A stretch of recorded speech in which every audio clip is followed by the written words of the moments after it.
ride a little bit before I get the game loaded up. I'm also working on finishing breakfast here, so yeah, the joys of early morning streaming is I don't have as much time to get my morning routine out of the way as I normally do.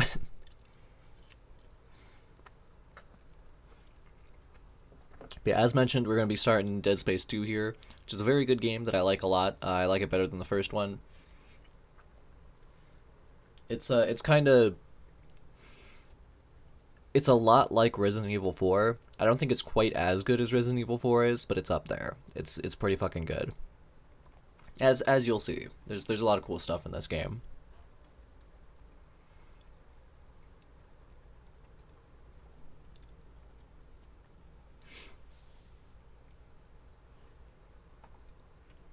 So yeah, let's go ahead and get this pulled up.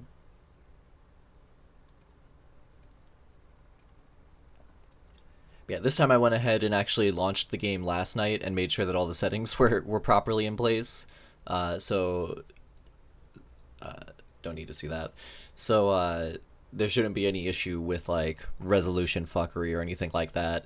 This game also just has like a way better PC port than Dead Space 1 does, where you don't have to like mod it to make the mouse work right, and you don't have to limit the frame rate.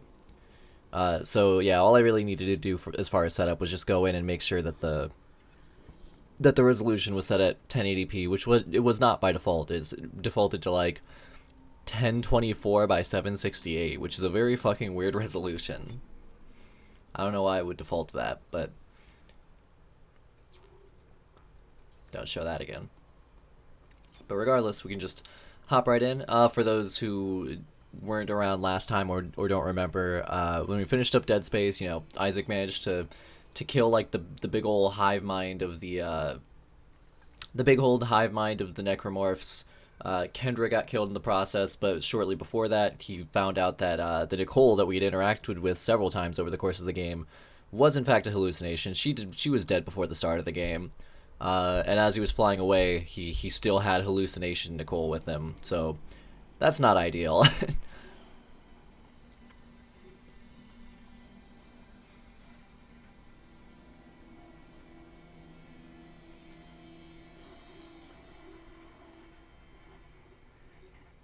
Isaac, are you there? Oh shit, that's coming out of my speakers. One sec. Let me fix that. That's embarrassing.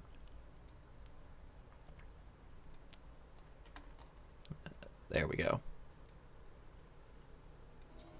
Oh god. Wait, what the fuck? It's still coming out of my speakers. The time difference. Ah, I got. All right, hold on. I'm gonna have to fucking quit out. God, that's fucking embarrassing. I actually went in and like set up the. Okay, now it's coming out of my headphones. All right. I guess I just needed to like reinitialize the game in order to like, or the like, the audio file that was being played in order to get it to come through properly.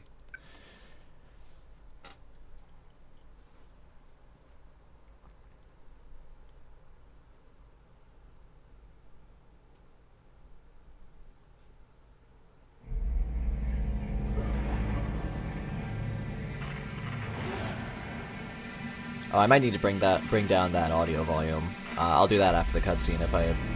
Yeah, I probably will need to. So yeah, I'll do that after the cutscene. Isaac, are you there? Come in, Isaac. Oh god. I'm so sorry, Isaac. Look at the time difference. I'll call you back later. It's okay. How you doing? Good. You're right, Isaac. The Ishimur is a great ship. I am so lucky to be serving aboard her. Enjoy it while it lasts. You know they're gonna decommission her next year. Isaac, thank you For what? for just pushing me to do this. I mean, if it weren't for you, I never would have made it this far because you made me stick with it. I'll just remember I'm giving you up for 6 months so you can do this. You know what? We must be getting on a range there, Isaac. Isaac, can you hear me? Look, I'm gonna call you back as soon as I can, okay? Isaac! You were drifting away for a moment there, Mr. Clark. I believe you were telling me about your nightmares that you've been having. About your dead girlfriend. What was her name? I like the weird little, like, alien Rubik's Cube on the table there, where the sides aren't color-coded at all, so I have no idea how you're supposed to solve it. Just once. I loved you. I always loved you. Yes. Nicole Brennan. She was a senior medical officer stationed aboard a Planet Cracker-class vessel. Ishimura. USG Ishimura, yes. Part of a mining operation on Aegis 7. I understand communications went down shortly after their arrival. You were part of the repair mission. A mission for which you volunteered, am I right? What did you find aboard that ship, Isaac? I found something. What did they find aboard the ship, Isaac? The marker. Did you have contact with this marker? It made you see things, didn't it? Things you didn't want to see. It spoke to me. What did it say, Isaac? What did it say to you, Isaac? Isaac! Isaac, can you hear me?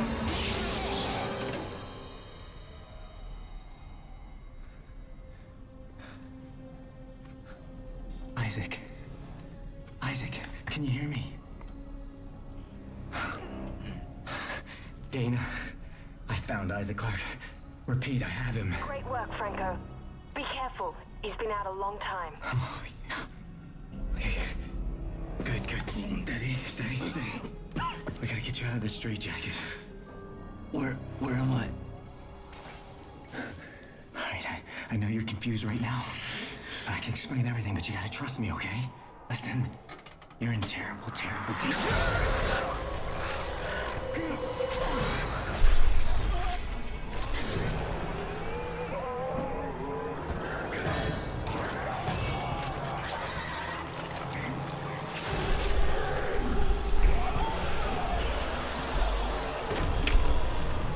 Franco? Franco, what happened? Oh god. Isaac! Isaac! I'm gonna take a second to go ahead and pull down that audio. Shit, no master volume, so I'm just gonna have to do it individually. Jesus Christ, give me a slider or something. Don't make me just mash the down arrow. Jesus Christ. Okay, there we go. I can hold it.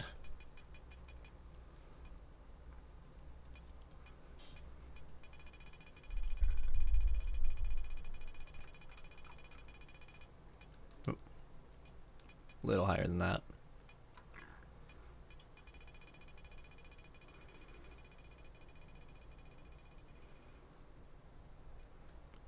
Let's see how that is.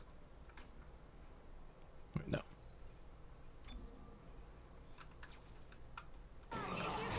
Yeah, that seems fine.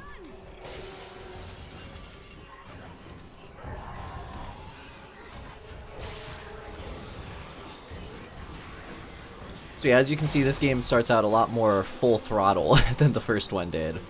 But, you know, that's kind of to be expected. We've already been through the slow burn of the first game. We don't need that again.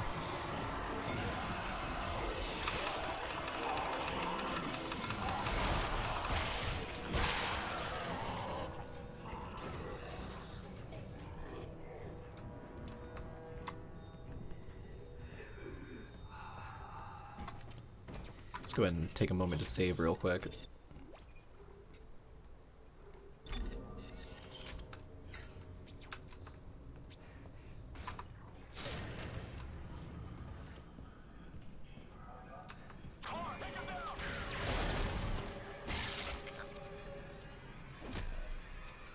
So, I'm still not like 100% certain what these military guys' deal is. It's been a minute since I played this game, so I might just not like be remembering certain aspects of the story. But it's definitely clear that like they didn't just like freak out and shoot me without thinking. Like one of them said like, "Clark, take him down." So those guys definitely had it out for me for some reason.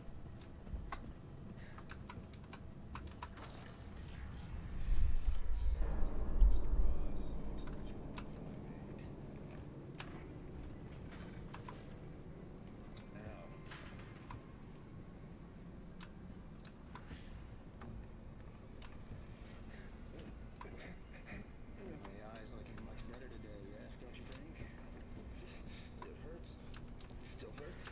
Yes, I'll schedule you for another session tomorrow. No, I don't think I'm ready. I don't think I can take another session. There. First thing tomorrow. Now let's talk about what you saw. It doesn't look like there's anyone left alive in any of these cells. Come on, Strauss. I'm here to help you. It was black. Deep black and glowing red with symbols. Symbols whispered to me. And what did the symbols whisper to you? Come on, Strauss. What? It was just sharp. It was just sharp, but it put so much stuff in my head, so much shit in my head. There's no more room for anything. I can't remember what he looks like. I can't remember what he... The symbol, Strauss. What did the I don't think this guy's a symbols very tell good you? psychiatrist. He seems to be doing more of an interrogation than therapy. They didn't deserve this, and I didn't deserve this. Fucker. Put Mr. Strauss back in stasis, adjust his medication up 30 milligrams, and we'll try another session first thing in the morning.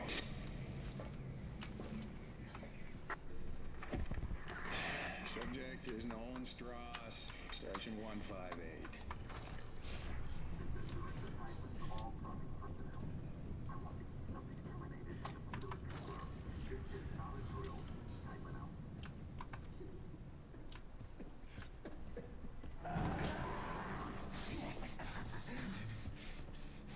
Come on, man.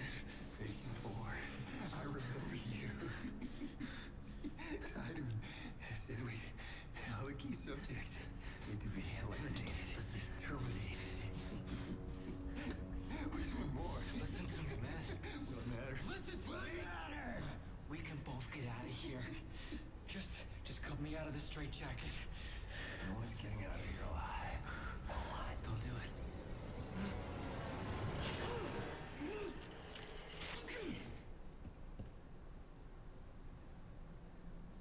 There's no escaping from what I've done. Take it easy, buddy. Just take it easy. Your rig is red. It's red. There's a health pack and a flashlight in that wall locker. You should grab them. Go ahead. Take it.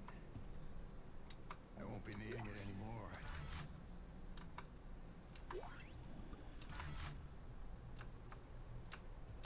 Isaac, we're all gonna burn for what we did to you.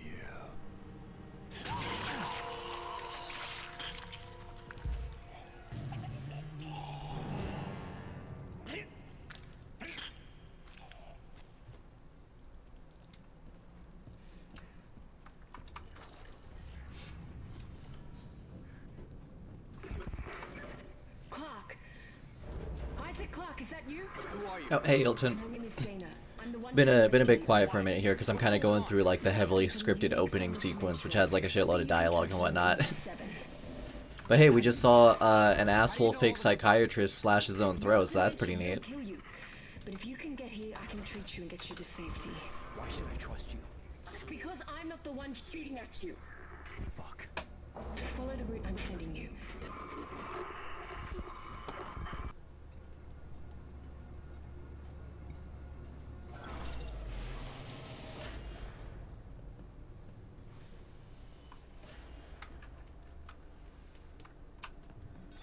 It's like I think I should be able to change the mapping on that. One sec.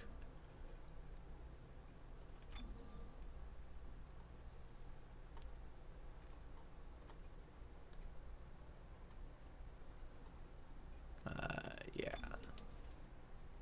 Oh, okay, I can't set it to middle mouse. That's unfortunate. Then I guess I might as well just leave it on B. That's fine.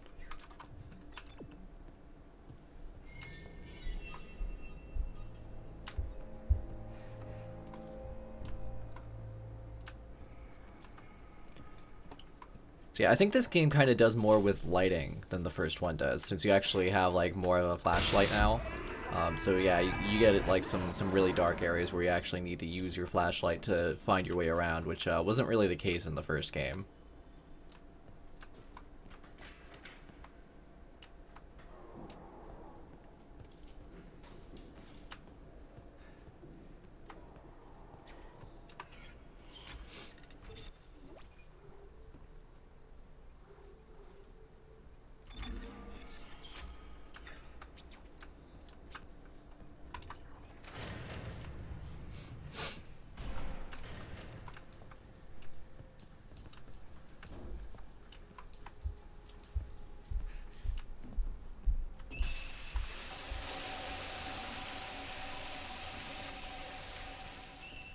I'm sure that's fine.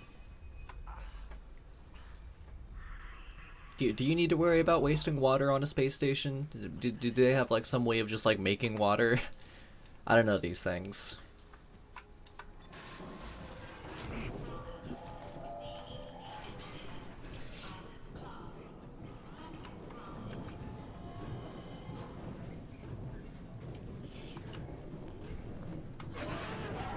Wonderful. I love being in tiny confined spaces with space zombies.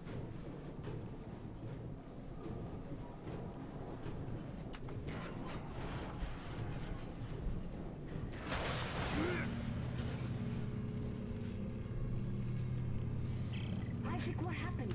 Are you alright? Why are you helping me? If Tideman finds you, more people will die. Including me.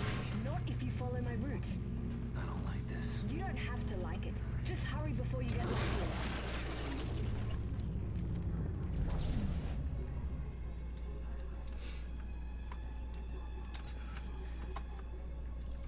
Let's pick up one of these for safety.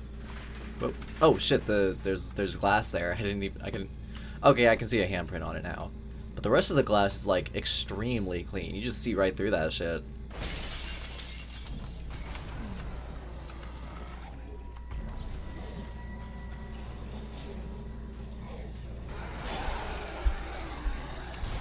Well, I mean, I know it's normal to see through glass. That was a bad way of wording that, but like you don't see that, you don't perceive it. You know, he just like it just looked like an empty doorway.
Yeah, that's a fair point. I mean, I guess we're kind of beyond like worrying about water consumption at this point, but but yeah, I guess if the entire world weren't ending on the space station, then it would be a concern for a showerhead to just like randomly start spraying like that.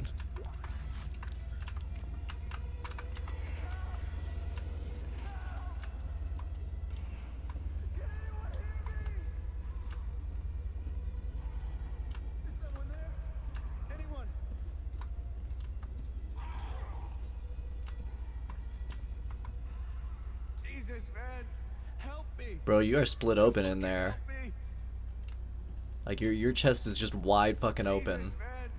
All right, let's get this guy out. Is that a tissue laser? A plasma cutter? Oh my god! Fuck. What the fuck are you doing? Shit. I'm trying. I'm trying. Ugh.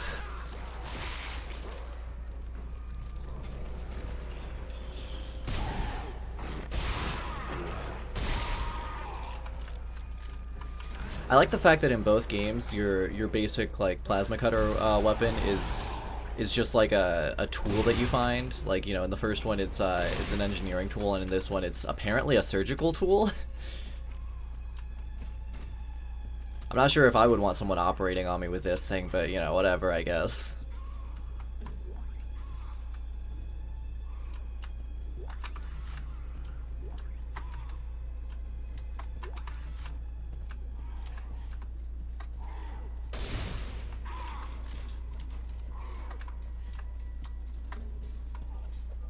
Wait, the alarms don't work when the phone's asleep?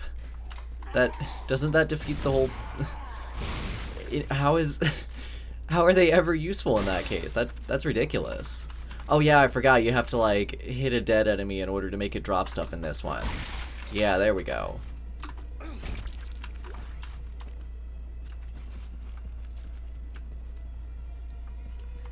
I wonder if that was the case in the first one and I just like missed out on a shitload of resources because I forgot about it. It's Dana. You have to dismember the creatures to stop them. I know. I've had a lot of practice. Just try to stay in one piece. Thanks.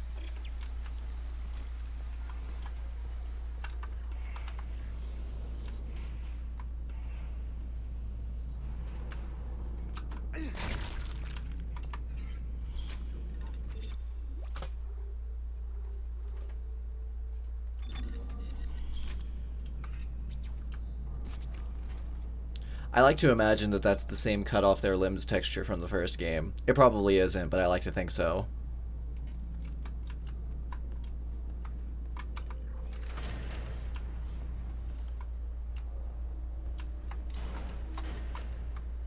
Man, that sounds like a pretty big problem for a phone alarm to have.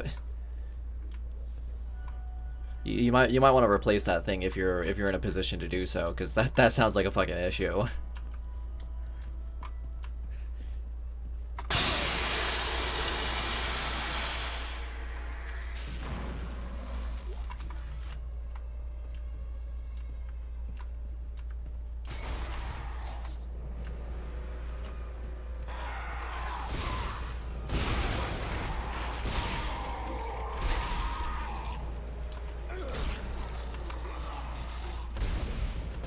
So yeah, one thing that's like immediately apparent going from the first game to this one is that you're when you have your weapon out, you still aim like normal aiming, whereas in the first one it slowed way the fuck down. Like you could not pull your weapon out and then do a 180 and shoot someone behind you. You had to put it down in order to do the 180 and then pull it out again. But here you can just do whatever you want.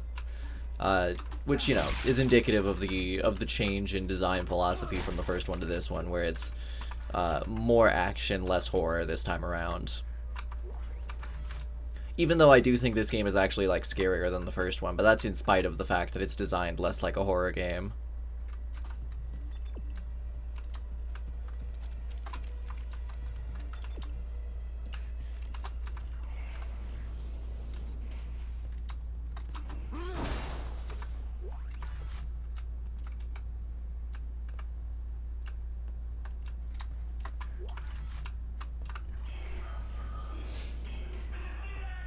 Yeah, I'll be very retroactively embarrassed if it turns out that like throughout my entire streams of the first game, like I was supposed to be stomping on corpses all the time, and like I didn't actually need to buy any of those ammo packs that I bought. What a waste.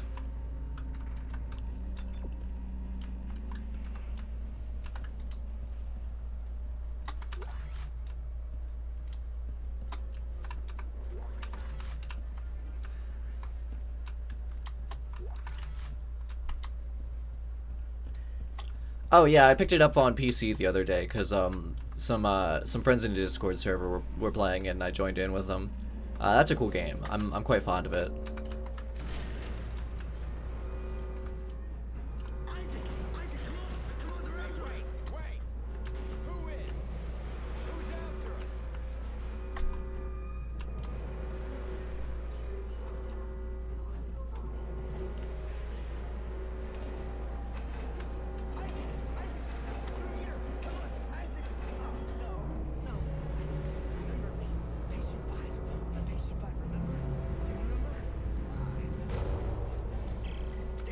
So yeah, for those who just jumped in, earlier while walking through the psychiatric ward, we saw a video of him getting quote-unquote therapy from the guy who slit his throat a bit ago. Although it didn't look so much like therapy as an interrogation, because I don't think that guy was a real psychologist or psychiatrist. I don't think he was good at it anyway. Like maybe he was a real psychiatrist, but he just sucked.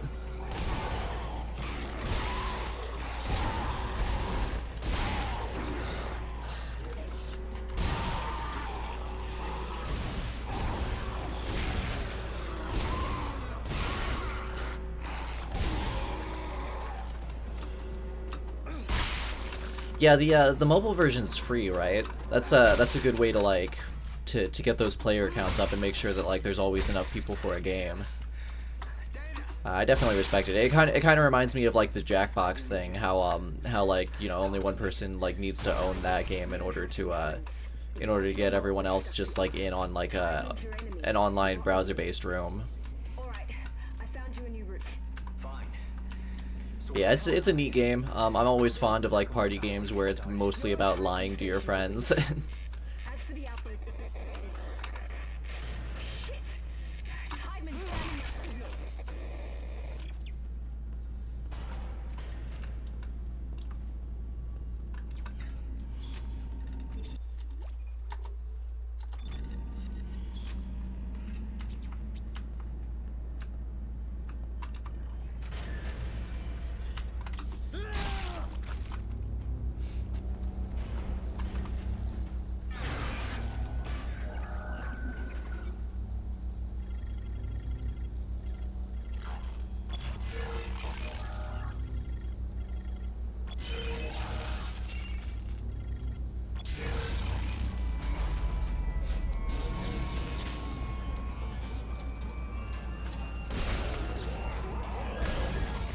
Oh fuck. I missed with my stasis shot. That's unfortunate.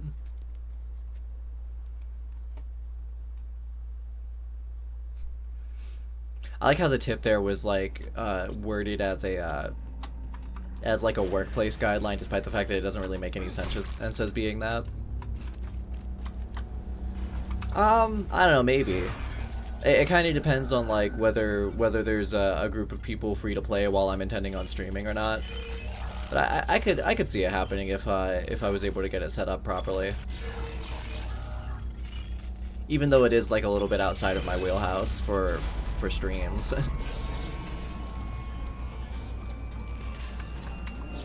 Fuck. Yeah, there we go.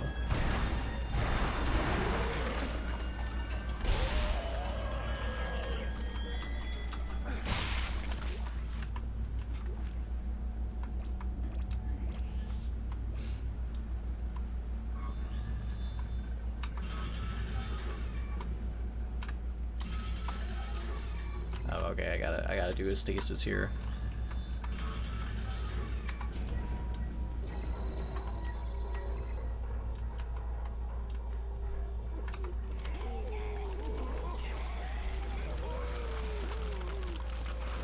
Well, that looks painful.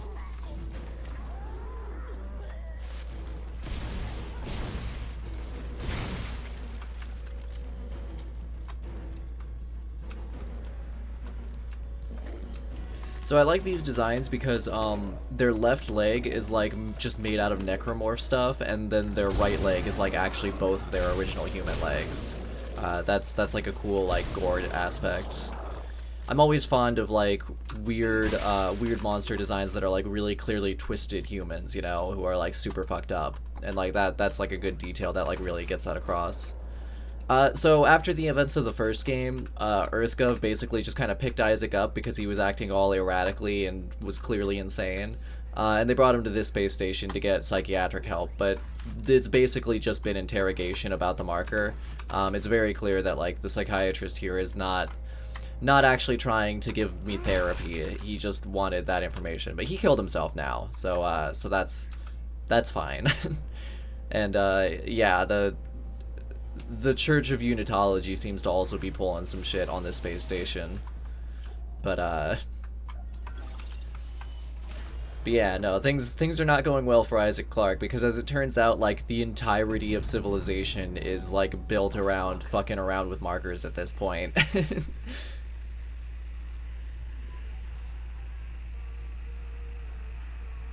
Also, I'm still hallucinating about Nicole.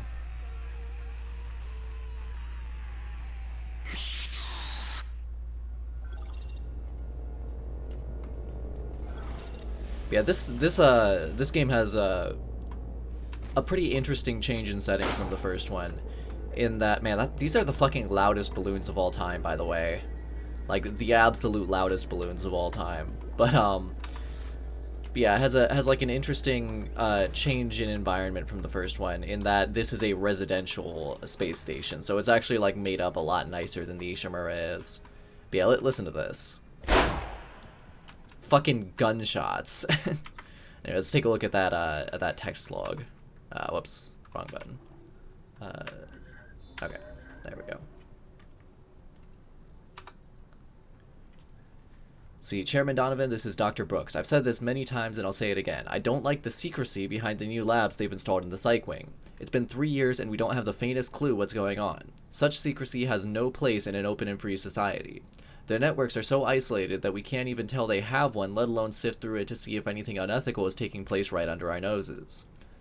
If we don't get some traction on this soon, I'm going to go to Tideman and insist on formal review of these policies. Brooks out. So yeah, shady shit going on in this hospital. Always good to hear. Specifically, shady shit going on in the psych ward, which is, you know, just great. You know, you always want the shady shit to be happening like right around people who are mentally compromised and therefore more vulnerable to it. I'll just like there'll be like a store terminal like in the first game, and I'll just buy the suit from there basically. Actually, I think that I might get it for free. Oh shit, I forgot that this is like a set piece. I was expecting that to just be like a cutscene that plays out. I forgot I actually had to do something. But yeah, I think I just pick it up at the first store terminal. Cause yeah, right now Isaac is still like, what he's wearing is technically a straitjacket. The psychiatrist guy, cut Isaac's arms like out of the straitjacket before killing himself. Yeah, so he's still in his psychiatric patient gear. Also, yeah, there's the store terminal. Let's take a quick save reel first. A quick save first. There we go. Not a quick save reel first. Jeez.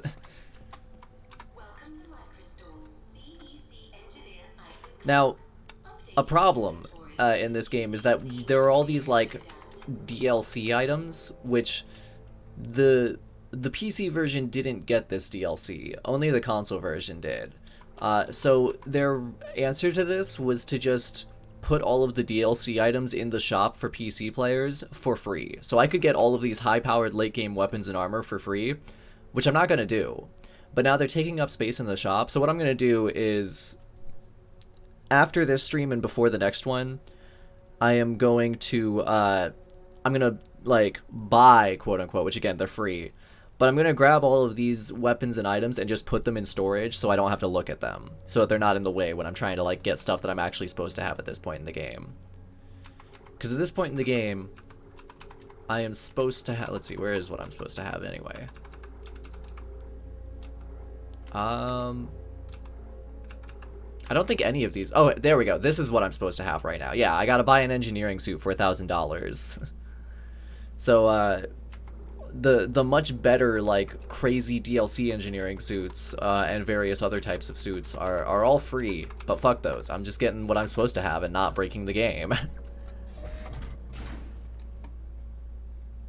Yeah, that's exactly what it is, cause like the yeah, the psych ward is basically just like a place to get information about the marker. Like that was basically all that psychiatrist guy, that fake psychiatrist guy was asking Isaac before, was just like, hey, where's the fucking marker? What's up with it? Where'd you find it? What's going on with it? Is it still around? Yeah, I think I mentioned during the last stream, the suits are like the one aspect of this game that's a slight visual downgrade. They don't look quite as good as in the first game, but everything else looks a lot better. So it's kind of just like a resource placement thing, you know?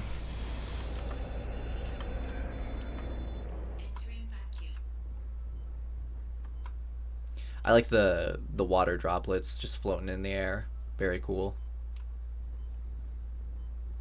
I think you also have more air by default than you did in the first game.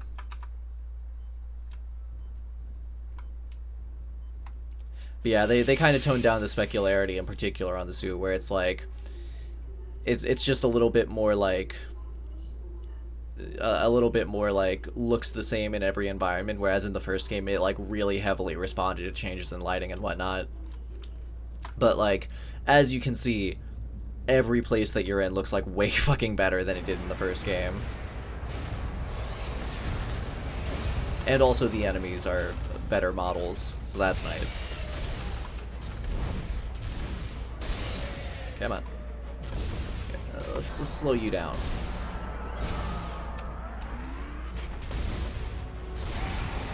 Alright, there we go.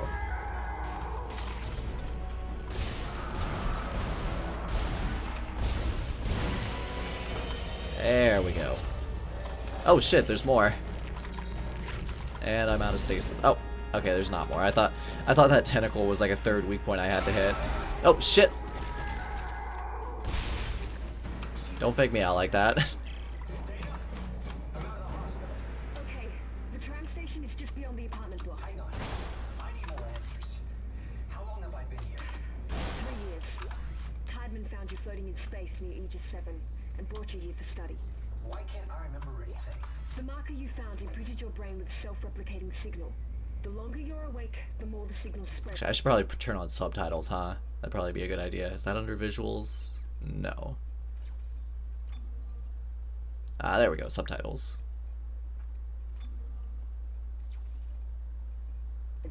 It's killing you, Isaac. Tideman tried to keep it in check with memory suppressants. You said you could fix it, right? Only if you reach me in time. Tram station, get moving. Yeah, no, he didn't talk at all in the first game. The most that you heard out of Isaac's mouth was, that. But, in this one, they kind of needed to, like, have him talk in order to get certain story points across, and I think they did it pretty well. His personality is, pretty likable and pretty fitting in this one. Yeah, since this one is like so heavily based around like the fact that Isaac is going crazy and whatnot, like they kind of needed him talking a bit more in order to really get that across. And also like a lot of it is built around like his responses to what's going on around him. Like he really doesn't trust Dana because of the fact that like from his perspective it was just a little bit ago that he was betrayed by Kendra. And the fact that like Nicole didn't even exist the whole time. I don't think Isaac really trusts women right now.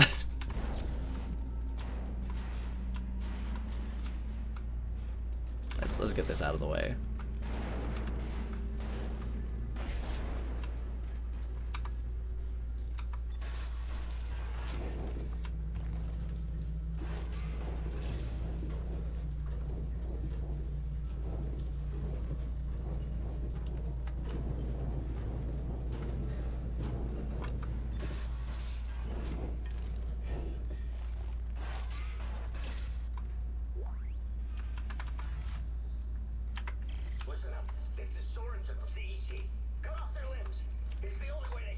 Yeah, I already know this.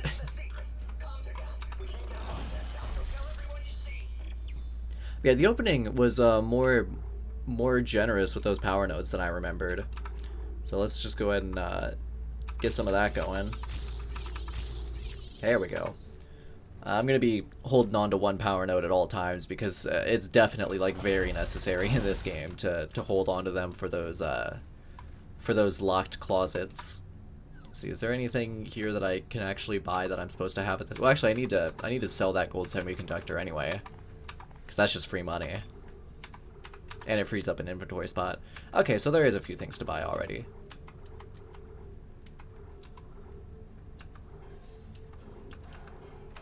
I think I'm gonna go ahead and pick up. Yeah, I'll pick up a line gun, because those are always nice to have.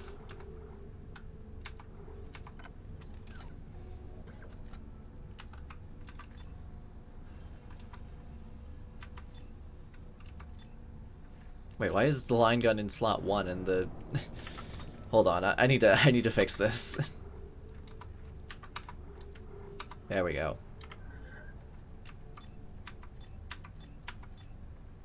Yeah, for some reason the line gun was put into slot 1 and my plasma cutter was in slot 3, which is very strange.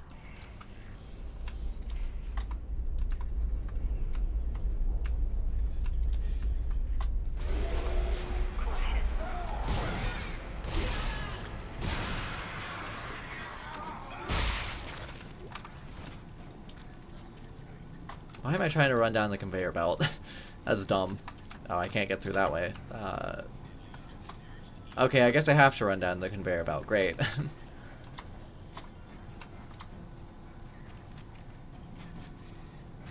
Wonderful.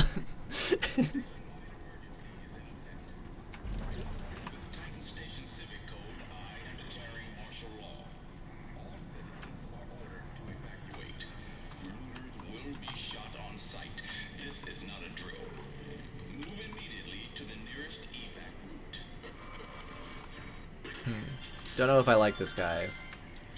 But with that whole I am instituting martial law thing.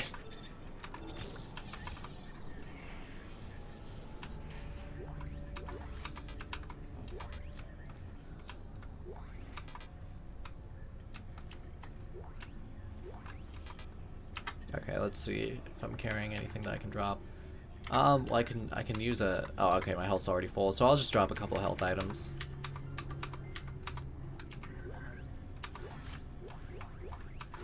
And I'll run back to the store real quick and then come back.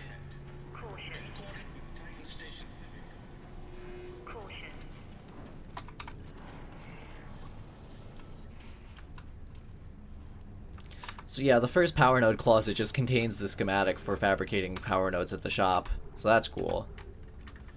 Don't think I'm gonna use that much, but it's cool to have.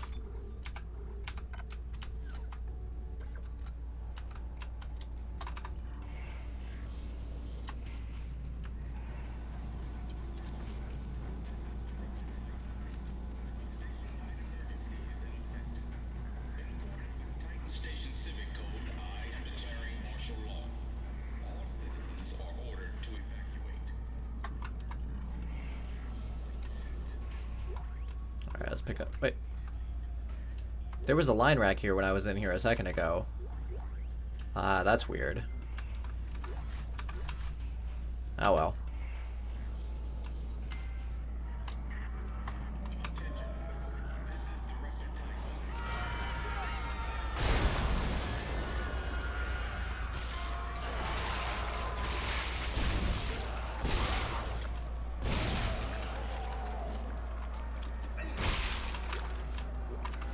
I forgot that necromorphs are actually like a lot faster in this game than they are in the first one too.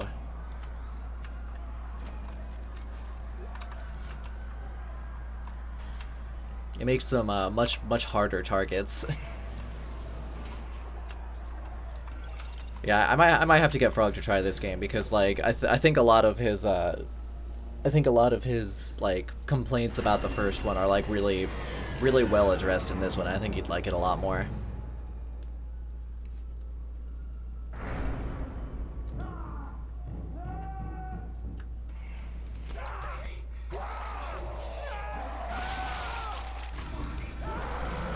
Yeah, exactly.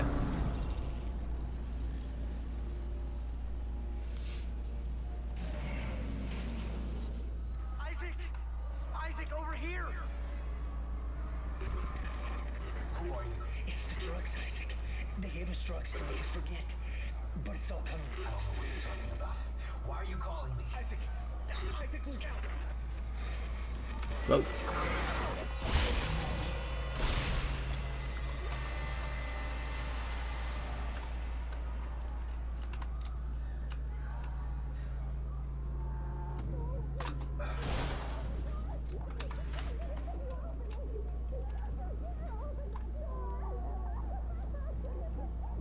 Unfortunately, I don't think I can do anything about that.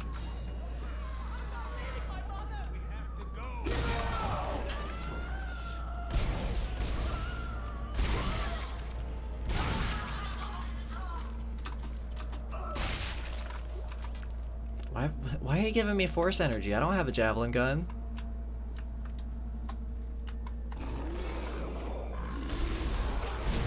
Wait, it's a good thing that you didn't let her go back in there.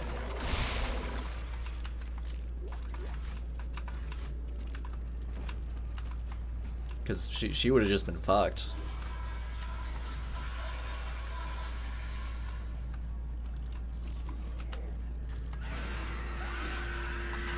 Shit. Back off. It's kind of an awkward position to fight a necromorph in through that doorway. Anyway, I don't think there's anything else in here for me.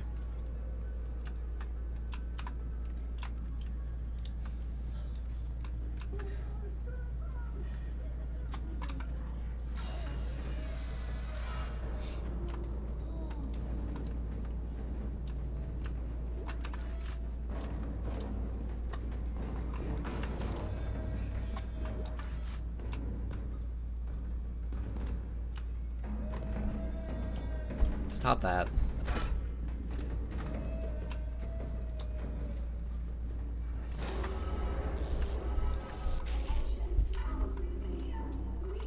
I like this bit because you can see that Isaac's helmet like illuminates the environment around him. That's very cool.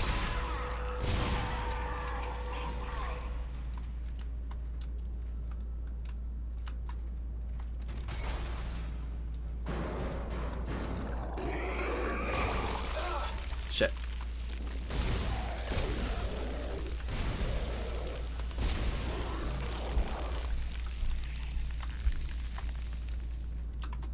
So yeah, these guys are annoying because when they hit you, not only does it do a bit of damage, but where the fuck are you? Ah, shit.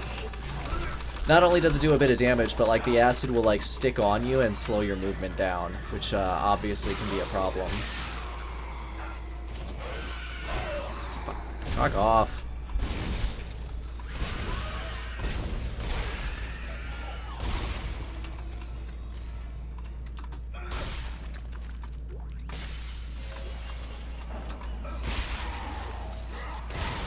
Oh, hey, power's back on.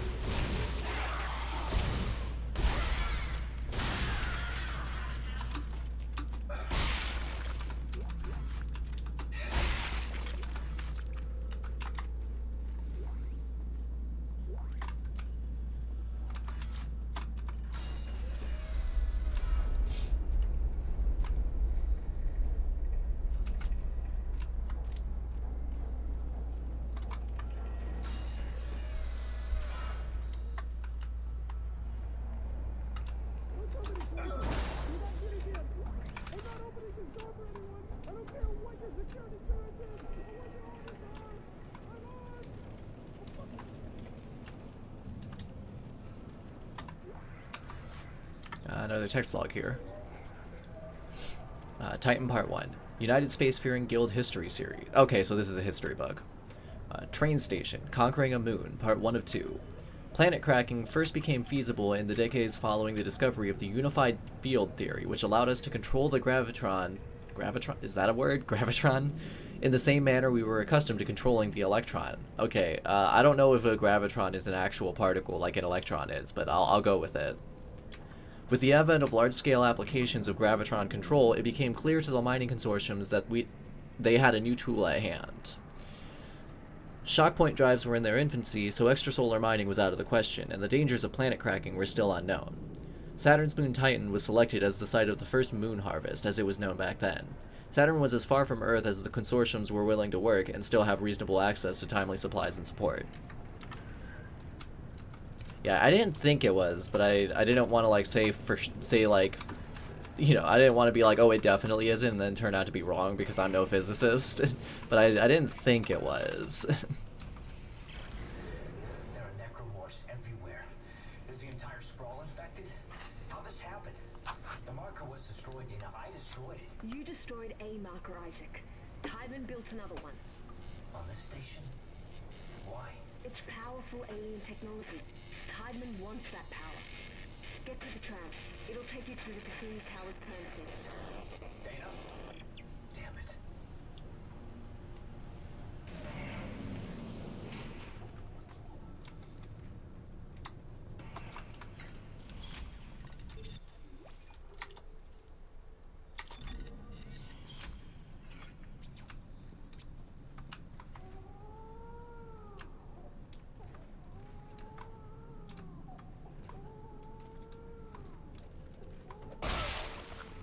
Okay, that's not a threat.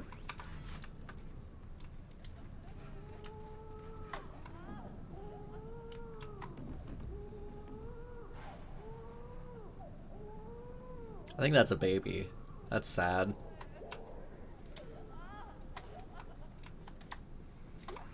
Like, I mean, you know, hearing adults crying in their apartments is sad enough while all this shit's going on, but hearing a baby, that's not good. I don't like that.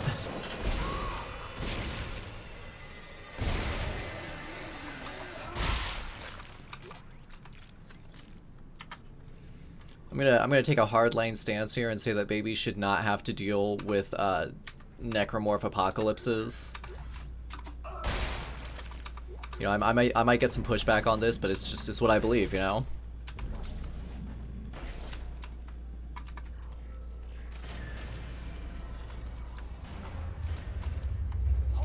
Whoa.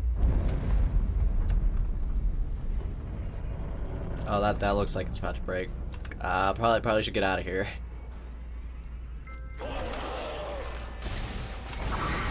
God, all of the environment lighting in this game is so fucking good.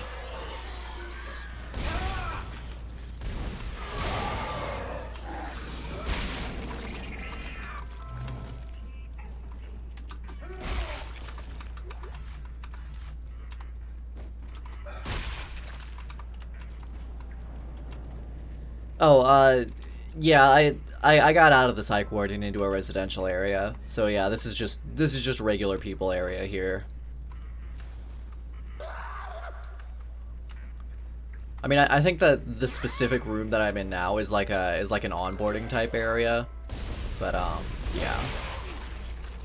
Also, as you can see, they implement more different types of necromorphs earlier in this game, which is neat. I always appreciate getting variety in there as quickly as possible. Oh, hello. Let's drop something. Actually, I might be able to... Okay, cool, I could just use a health item. Nice.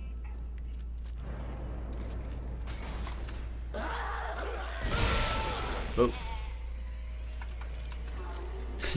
Yeah, no, those hallways that I was just in were just like residential apartments, just regular people stuff. That would be fucking weird to have just a baby in the psych ward. I mean, maybe you know, maybe diagnoses have like come a long way in the future, and like we can catch that shit real early and start like, you know, therapy. But I don't know. That sounds weird to me. That sounds strange and uncomfortable.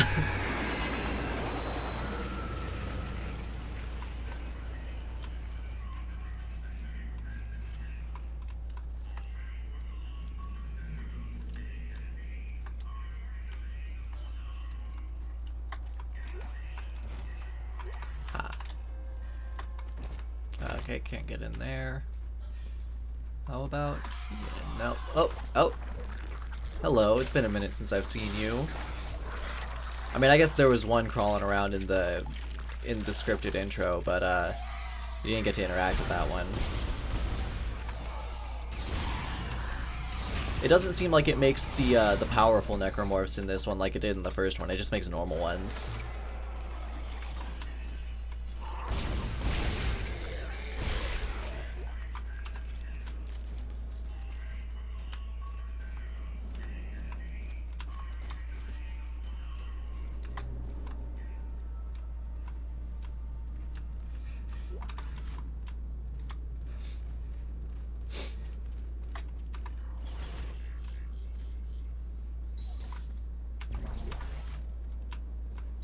One of these guys is gonna get up.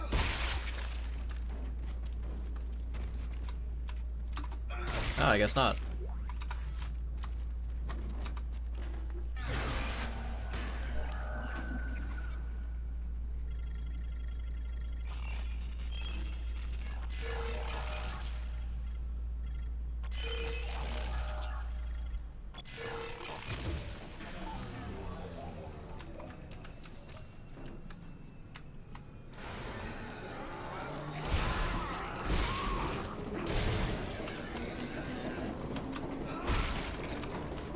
Yeah, I might have to look into that. The thing is, I've just got like such a big backlog of stuff to watch, and like getting caught up on that backlog is constantly getting in the way of getting caught up in other ways. Like I recently took a break from Mob Psycho 100 Season 2 to get caught up on Aggretsuko, and it's like, you know, I'm putting off getting caught up on one show so I can get caught up on another show.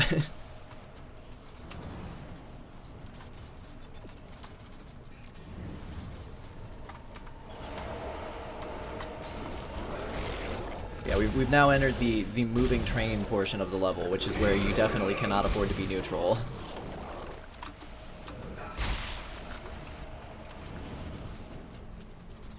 Oh yeah, I saw a little bit of that about about the whole, oh, Google shows like Mob Psycho when I search mob, which is like the most like what the fuck is that even supposed to mean? Like what would the point of that be? Who the fuck just Googles mob anyway?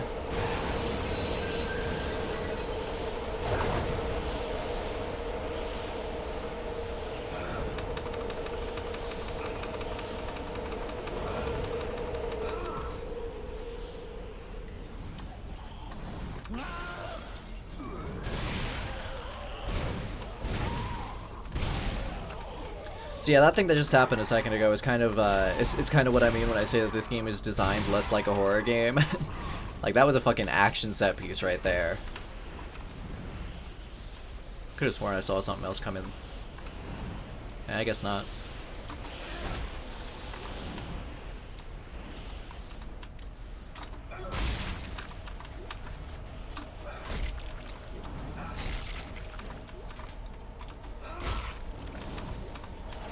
Man, a lot of line racks.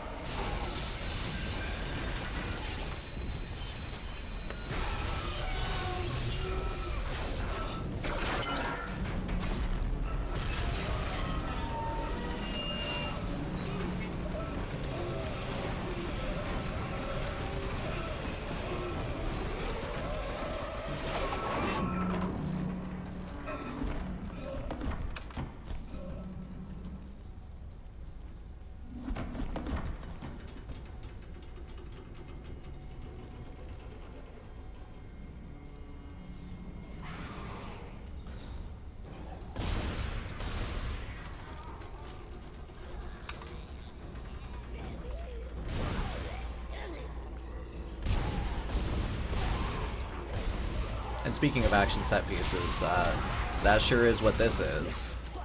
Fuck. Yeah, stop that. Fuck off. Come on. Yeah. Fuck. Oh no, I'm gonna die. Okay, well I didn't die, but I took some bad damage.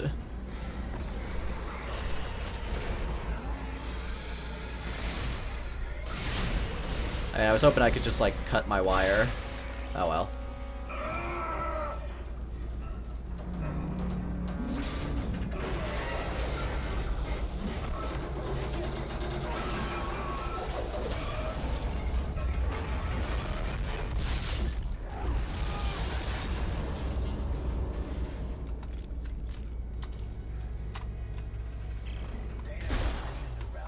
What happened?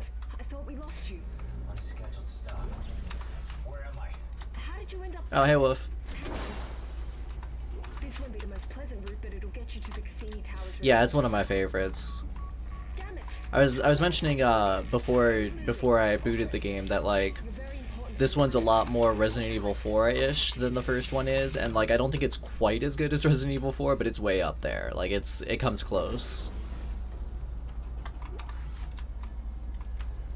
And like, you know, if you make a game that is similar enough to Resident Evil 4 to draw that comparison and isn't like hugely worse, then like that's a feat right there.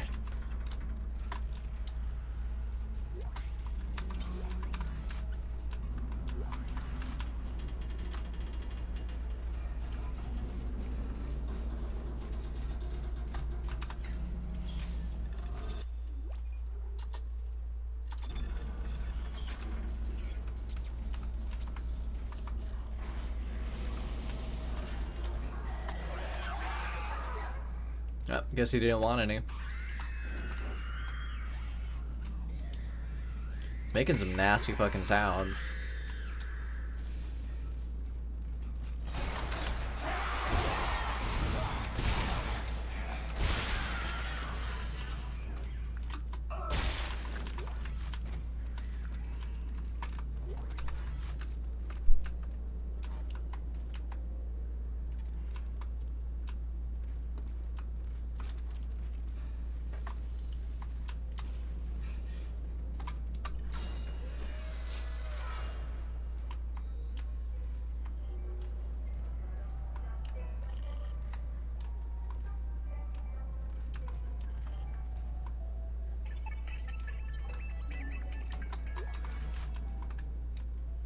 Okay, so I was just forgetting like a basic thing my entire stream of it, cause I wasn't stomping on shit like at all, and I ended up buying a bunch of ammo during that stream.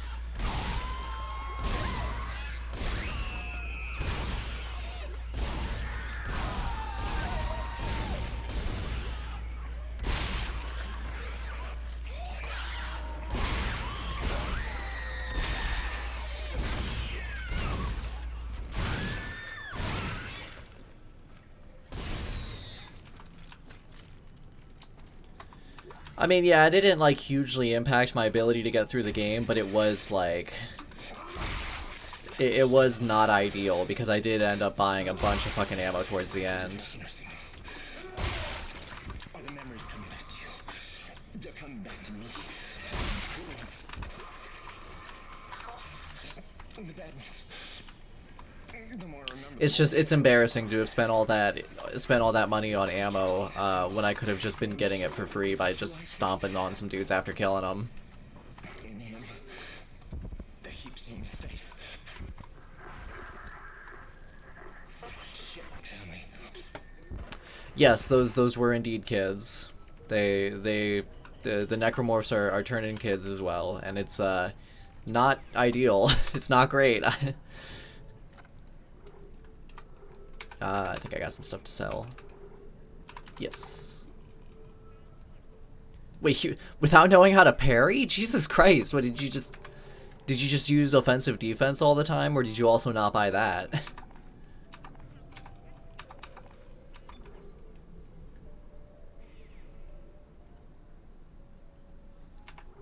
Oh, I should probably also sell the flame fuel.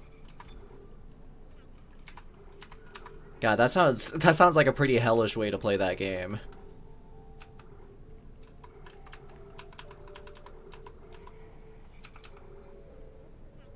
All right, let's see. Where's the gun? Okay, here's a gun that I'm supposed to have at this point. I'm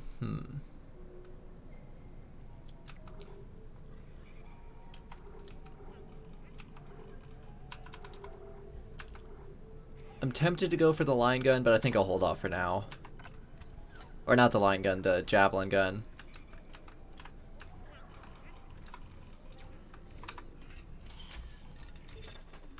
Yeah, I mentioned at the first store that between streams I'm just gonna go and like buy all of the DLC items and just stick them in storage so they're out of the way. Yeah, no, doing the monsoon section without parries, like, that, I don't even know how you would do that. Like, I can't imagine a strategy that would work. Ah, man, I lost that line gun ammo. I saw him back at the hospital. Nolan Strauss. He was a patient in the project, just like you. Yeah? Well, why was he there? What does he want? He's a psychopath, Isaac. Stay clear of him. He murdered his own wife and child. Okay, I'll be careful.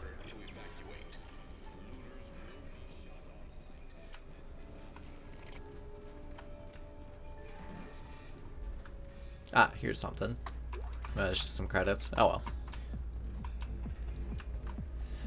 Oh, so what happened, Woof, is that the DLCs didn't come to PC, but then after PC players complained about not getting the DLC, they just dumped all of the DLC items into the store for free and completely broke the game's balance unless you specifically choose to ignore all the DLC items. I don't think there's an extra campaign DLC on PC. I don't think that's a thing. Also, I just noticed I'm locked at 30 FPS here for some reason. What's up with that?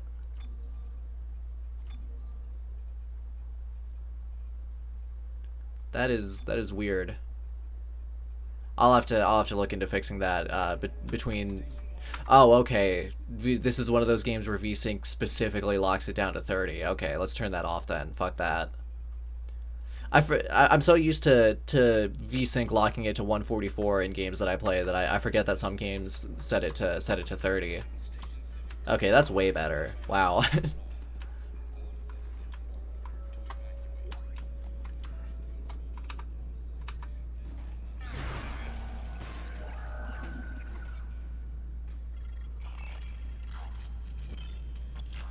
Yeah, I was playing Among Us the other day, and for some reason in that game, when I have VSync turned on, it sets my FPS to 144, but then when I turned VSync off, it set it to 30, which is the weirdest fucking thing I've ever seen, and I don't know why that would be the case.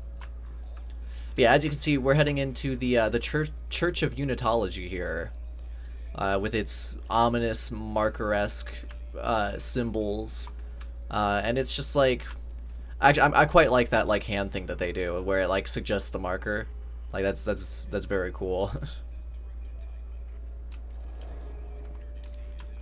Honestly, I love how this game handles unitology in general.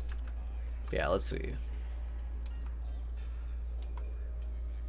So watch their little propaganda video. See, one people, one purpose, one mind.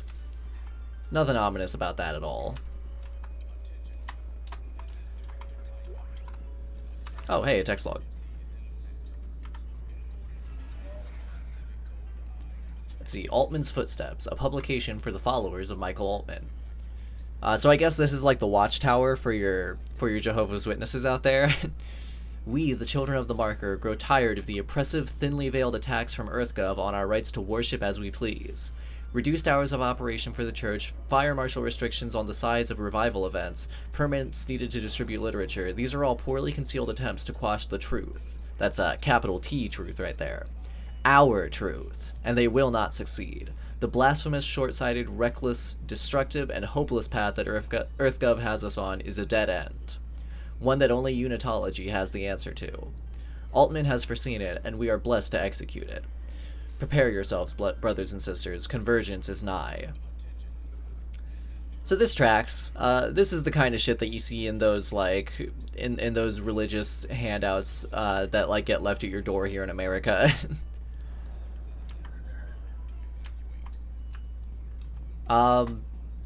Wait, which line would that be? I mean, I'm trying to think of, like, lines related to unitology, and I know that there's, like, you know, there's, like, the whole oneness thing here, and then there's, of course, Make Us Whole, which is, very ominous. Recruitment Center. Am I still on track? Yes. There's an old maintenance access point in there that'll take you through See, the cultivate your system and future. into the Discover casino your towers. potential. Stay Ask us sharp. how.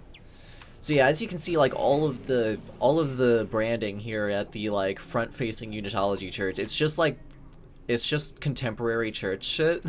Like, this is the kind of shit that you would see in, like, a Christian church here in America right now. Just without the, you know, the marker stuff. It would be a cross instead. But, like, this looks very much like a normal church. Hey, another fucking, text log. Titan Station Church of Unitology recruiting report. Perry Gibbo, vested member. Tithe status fully paid. Recruiting has slowed Recruiting has slowed markedly in the last few weeks. This is surely due to EarthGov's recent slander campaign, painting us as carpetbaggers and insurrectionists in the press. Regents from the churches at Venus Wayport and the Heliopause Observer are shocking in later... I guess shocking in is some method of, like, transportation? I don't know what that is about, and it reads weird, but they're coming this week to strategize a response. Expect additional budget to be allocated to public relations and media to combat this trend. Also, the CEC layoffs continue to negatively affect recruiting targets. We're down almost 30% year on year. Gibbo out. Yeah, exactly. Jehovah's Witnesses like are really like, yeah, they're very they're very like gung ho about it, and it's all about like fucking finding your purpose and that kind of shit. Yeah, come to the light. That's like very Jehovah's Witness shit right there.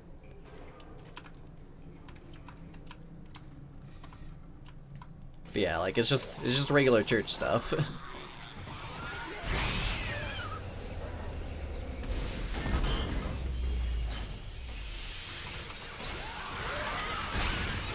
Yeah, fuck. Get off. Get off of me.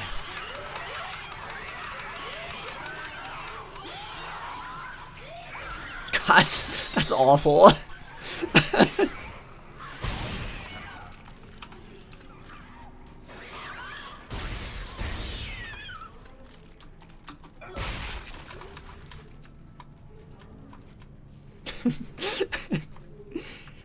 I forgot that there's like an animation where he literally like picks up the child one by the throat and punches it in the face with his gun. That's terrible.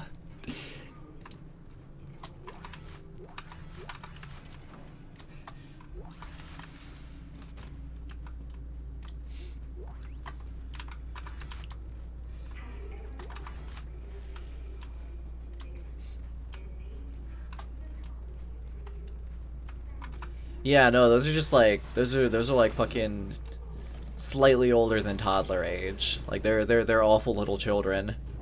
They kind of remind me actually of the kid enemies in Silent Hill 1.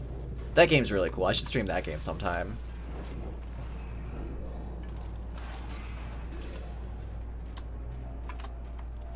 They're a lot more like threatening in Silent Hill 1 though, cause like. Cause in that one, well, the first encounter is with like the little child enemies, and they actually kill you in that encounter because you don't have a weapon yet. Whereas in this, the children ones are just like, ah, shoot it once and it's dead. It doesn't even matter where you hit it.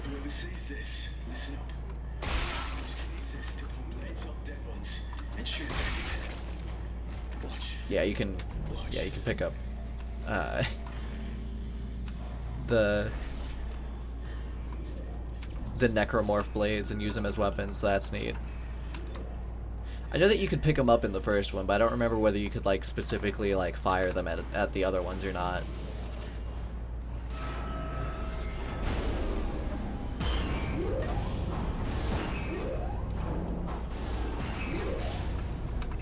That is true. Even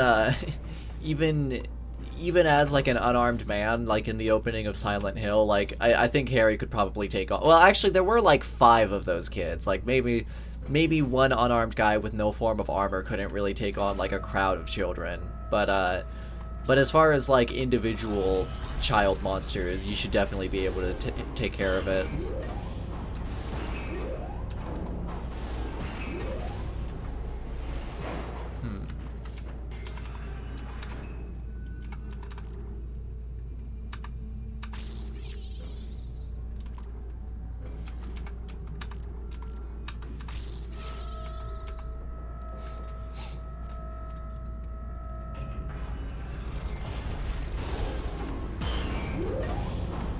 Yeah, I wonder if Harry Mason could take on one of the child monsters actually, cause once you run into them later, you can take care of them just fine. Like they have more health than this one does, than these ones do. Like you actually do have to like beat them over the head a few times with a rusty pipe in order to get it taken care of. But like, I wonder if you just encountered a single one while you were unarmed, could you do it?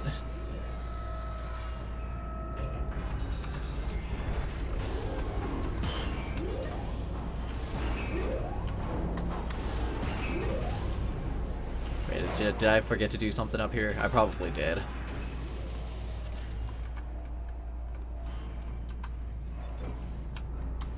Okay, I gotta do this.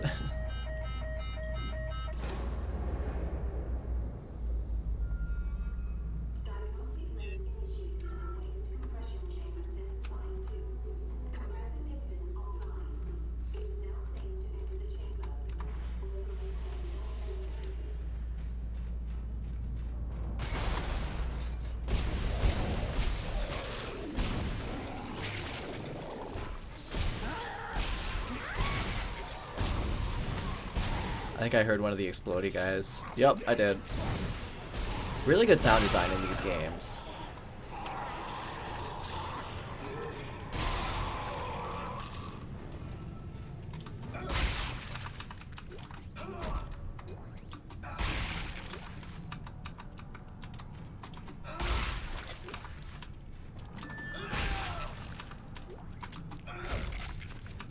Also, man, the explosions, the guys with like the explosive bit on them, they fucking like, they have a much wider radius than they did in the first game. Like I'm taking hits from them when I really don't expect to.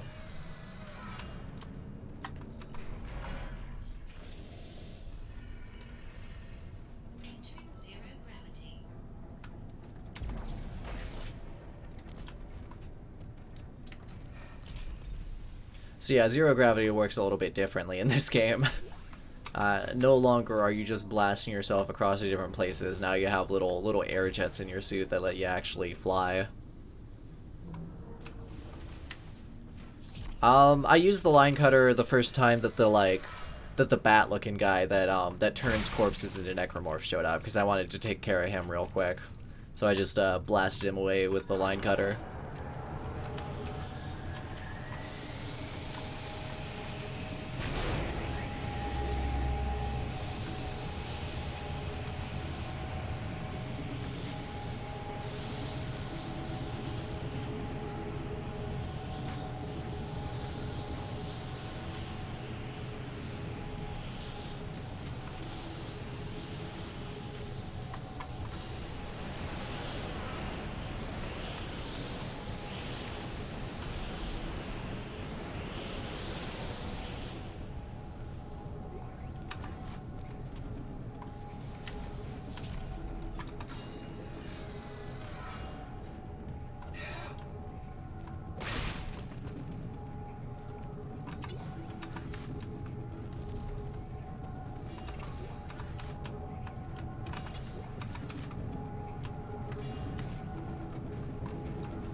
This doesn't seem safe, but I guess I'll go for it.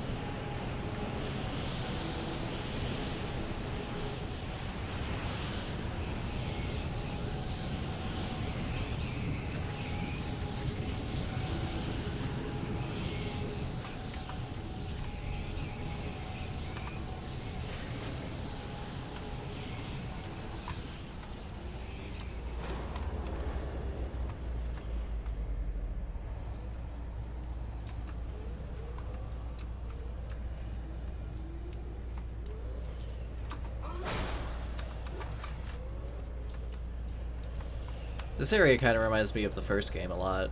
Like, it's got this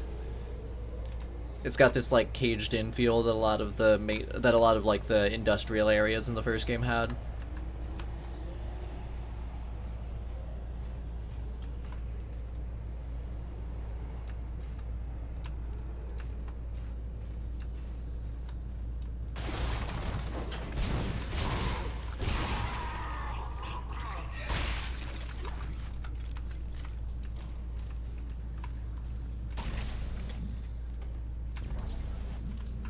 Oh wait, that's not where that goes. That's a power lock. Let's get that open.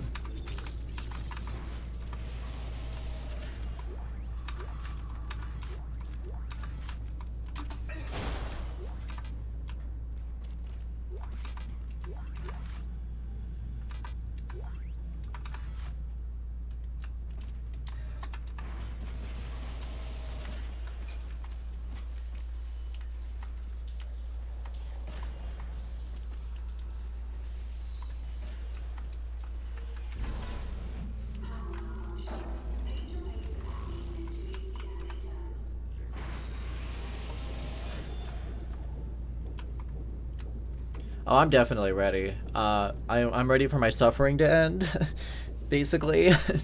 Like, just tell me. Come on, just tell me. We know about the Xbox One or the Series X now. Just tell me. Oh, the button's on this side, not that side. I was waiting for the door to shut and the button to pop up. But yeah, no, I'd be shocked if we didn't hear something this week. It's unfortunate that it didn't happen in time for BTD, or no, wait, no, actually BTD's recording tomorrow, so there is still time for the news to drop before they record. But and I hope it does, but there's a good chance that it won't, and that'll be sad.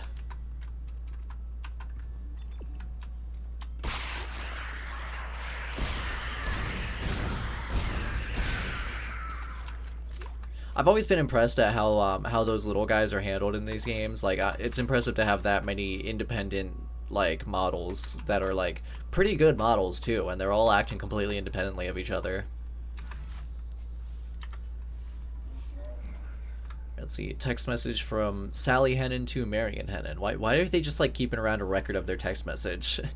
Anyway, Marion, I'm just going to leave this log. Oh, okay, so it's not like a sent text message through a phone. It's just literally like a text log that she left there for the other to see. Marion, I'm going to leave this text log here for you to find when you come get the rest of my stuff. I hope I don't forget anything. This is a really big deal. The rebirth is going to happen very, very soon, just like they said. This is a very special time, like once in a lifetime. Actually, once in a million lifetimes. They say we've been preparing for this since before we were humans. Do you know how special that makes us? We're the ones who get to see it. I'm so excited my skin is tingling. I've got chills. Okay, I've got to go. The ceremonies begin in a half hour. I don't want to be late. Bye, sis. I love you so, so much. Come join us. Okay, bye. Sally. Hey, Rahura. Also, yes, the Xbox names do indeed fucking suck.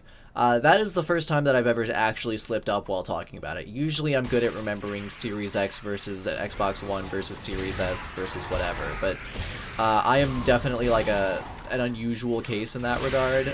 Most people have been fucking it up constantly as far as I've seen. Also, I just noticed that the little guys were like crawling around on this one, which is neat. It's neat that they all actually like hitch a ride on the larger enemies. Who can, of course, move towards you faster. Oh yeah, no, I'm sure the rebirth is fine. As you can see, nothing bad has happened here as a result of it. Everything is good and nice and wonderful. Nothing horrifying going on here. Yeah, rebirth is fine. Rebirth is good. There is no problem on Titan Station.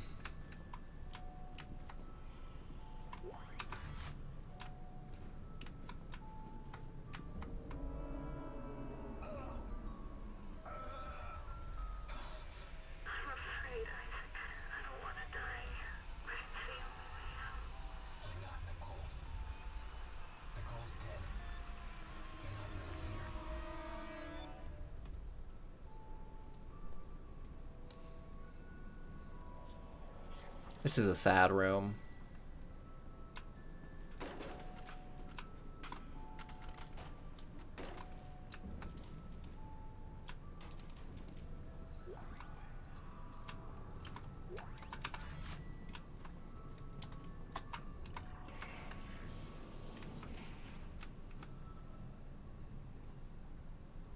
Mommy is sick. No school forever.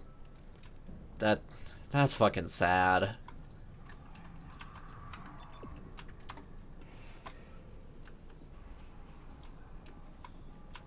Seem to be a lot of kids in this chunk of the residential area actually going by the doors and whatnot. Oh hey, recycling chutes. That's nice.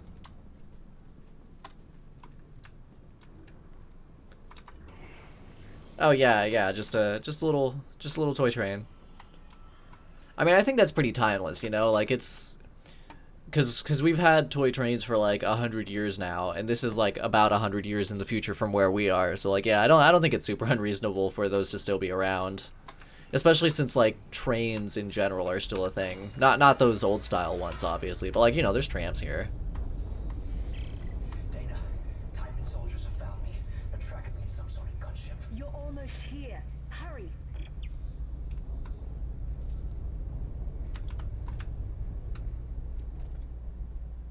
Sure is a lot of circle writing going on around here. It must be hard to write like that. Like, I don't think I could do it.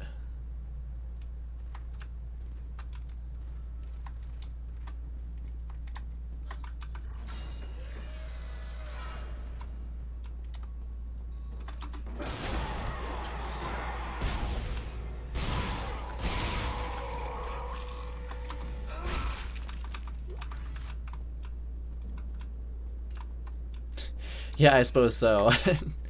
I know, I've tried like doing stuff in circles and it always comes out weird. It always I don't know if I could like I don't know if I could like have the like proper hand-eye coordination to like keep it in like a proper concentric circle like this, because this is like a really good circle. Like that's really well done. It's the same as how, like, in cartoons and shit, like, you'll see a character just, like, casually draw, like, a transmutation circle that's just, like, a perfect circle on the ground in chalk, and it's like, how the fuck you do that? How'd you...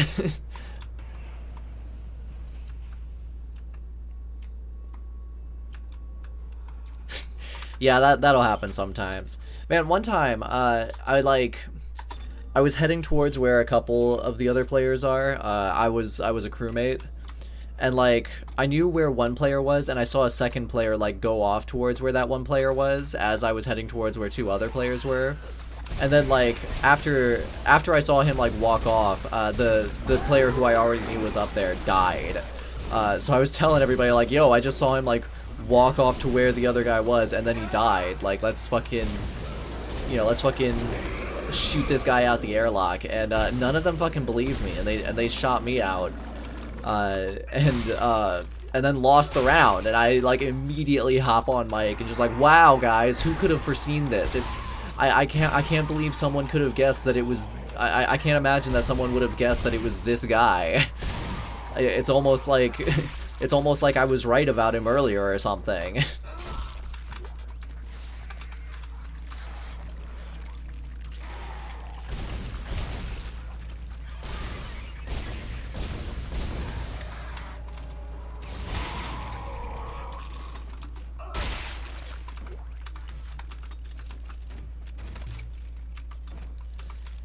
Yeah, I've toyed around with the idea of like pretending to be an imposter.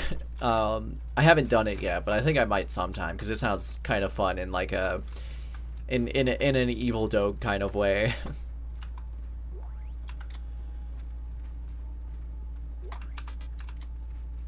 Oh, well, if we're talking about Among Us, which is a game where most of the you're like a crew on a spaceship, and most of the players have to just like go around and do various tasks on the spaceship, but one player is an imposter whose job is to kill the other players. And when you discover a body, like, you hold a vote on who you think the imposter is, and they get shot out the airlock. So it's a game where you just lie to your friends.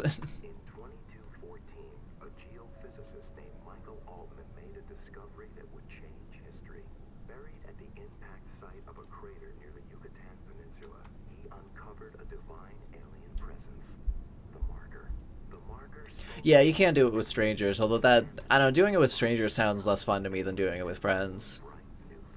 Like, I'm sure that it's also fun, but, I don't know, I think I prefer to stick with friend groups. Anyway, let's all get red-pilled on Unitology.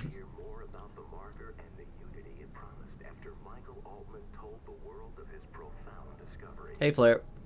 We're just getting indoctrinated into a space religion here, no big deal.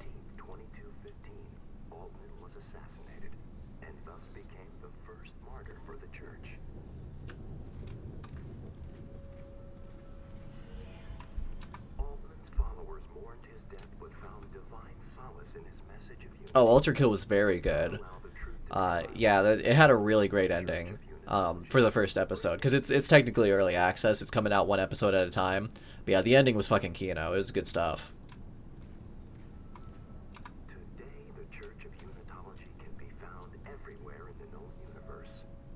What's with that guy's head?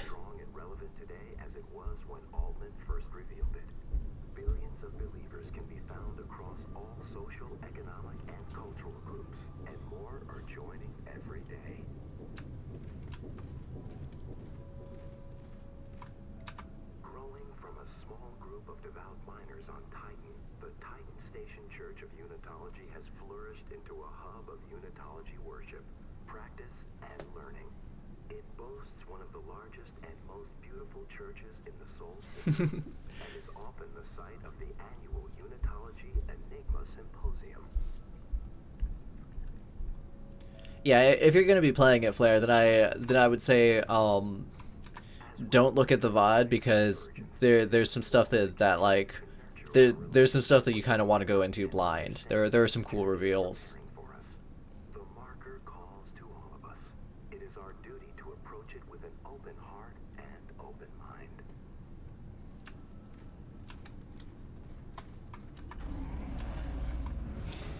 So yeah, we're kind of getting deeper into the Church of Unitology here, and it's starting to look less like a modern contemporary church and more like He found you! Into the church, hurry! and more like a fucked up cult temple, which I'm very fond of.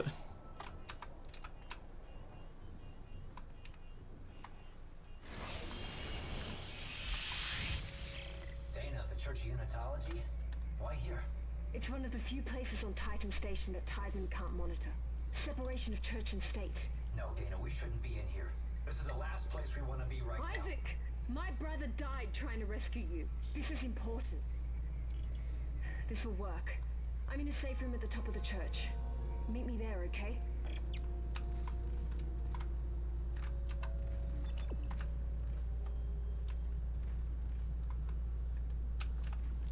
Yeah, I really like the weird alien look of the Unitology Temple. It's very cool. Like, look at that shit. What even... I can't even tell what that's supposed to be, but it's cool.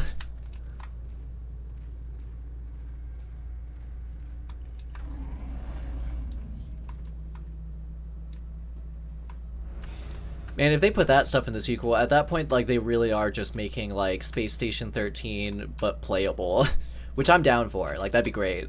Because, like, the one problem with Space Station 13 is that it's so complicated and is running on such a terrible engine that it's practically unplayable. The cathedral reported 2 pressure equalization cycles during services last Sunday. The first was minor and only blew some candle flames around, giving Pastor O'Brien a much-needed, if unexpected, boost in his sermon. The second cycle was more harsh, resulting in a pressure snap that popped people's ears and sent several to medical. That was not needed.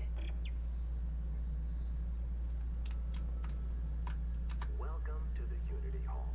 This magnificent library holds copies of the Church's most sacred texts and is a regular meeting place for the Unitology scholars as they debate the glorious mysteries of the Black Marker. Note the intricate details of the stained glass roof, forged from the hand-filtered sand of Titan. Wait, I don't see a stained glass roof. Did they close the roof or something? That's weird.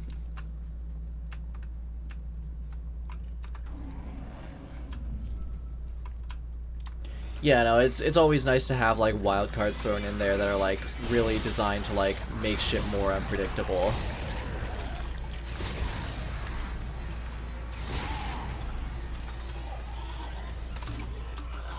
Ah.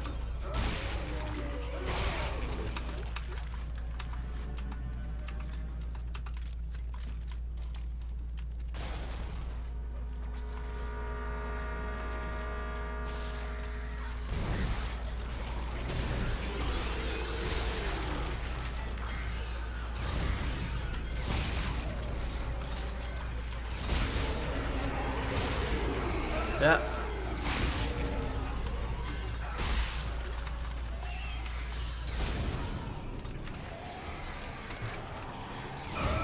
Ah, Jesus. Get off me.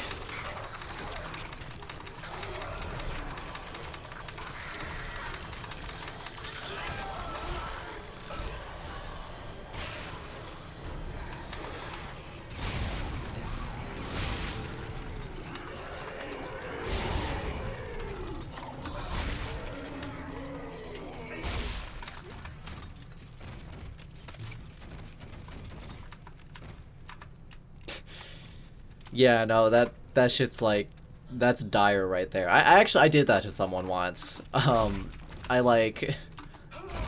vented into a locked room and killed someone in there, and like somebody else, and then like the door opened and somebody else came in like right after I got finished with the murder, but like I just like went and walked away, and like a third person came in and saw the witness standing over the body and was like, oh shit, he's standing over a corpse.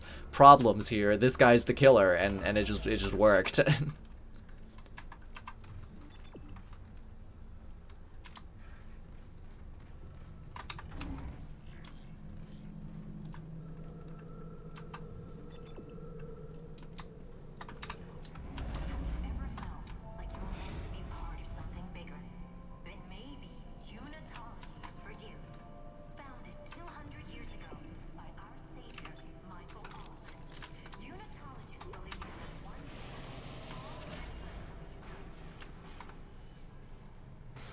So this room here is not a nice room.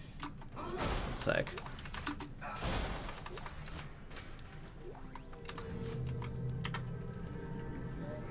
So yeah, indoctrination test phase 1, results for Casey Millam. Desire to socially belong, high. Unassertiveness, low. Gullibility, low. Tolerance for ambiguity, high. Cultural disillusionment, low. Idealism, high. Susceptibility to trance-like states, low. Self-confidence, high. A desire for spiritual meaning, low. Awareness of group influence on individuals, high. This subject is highly unlikely to stay affiliated with the church after a short period of time. We would expect him to exit the system after the tithing requirement section of initiation. We should invite him to go as far as he'd like, but do not book future earnings against him. So, yeah, they're just like straight up like, yeah, this guy, don't count on him. He doesn't seem like he'd be susceptible to indoctrination. So, you know, maybe hedge your bets against him. This is a good place. This is a good church. These guys are on the level, I think. Where did I put? There's that battery. Get out of here. But yeah, and they've also just like literally got like indoctrination pods running here. Well, not running anymore since I took out the battery, but you know.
I got a new suit schematic, so that's nice. Always good to have new suits. Get out of here.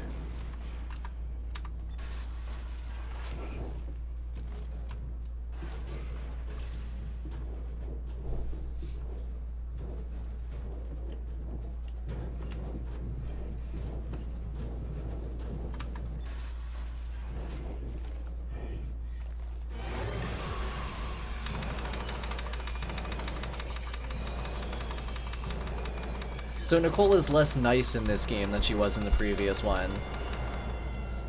But also she's not really there, so yeah.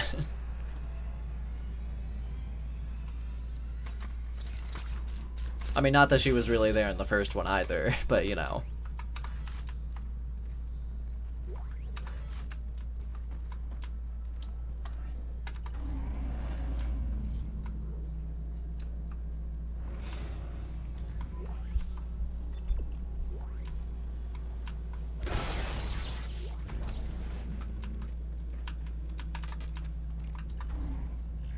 Oh, that's just a shortcut. Right, yeah, because the church is like, you know, it has to have like this kind of like get anywhere from anywhere design to it for it to make sense, but like they also wanted to gate it off, so it's like, ah, you gotta break the locks in order to, from the other side in order to get back.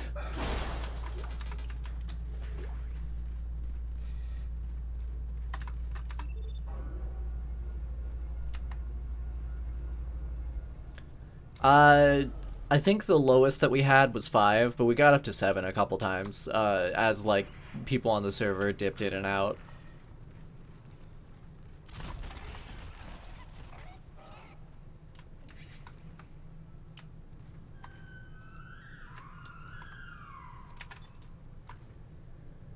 I think, yeah, this is where they start showing up, so I'm gonna... Wait, is that... I thought the line gun's ult was changed into a... Wait, where's the proximity mine weapon then? Crap, I don't remember what the proximity mine weapon is. So I guess... Or not proximity mine, but trip mine. But, that's unfortunate, so I guess we'll just have to deal with this without it.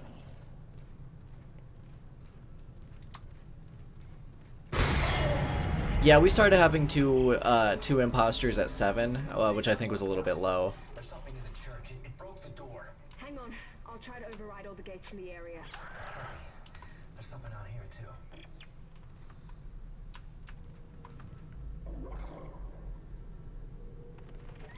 God, this temple is such a cool design.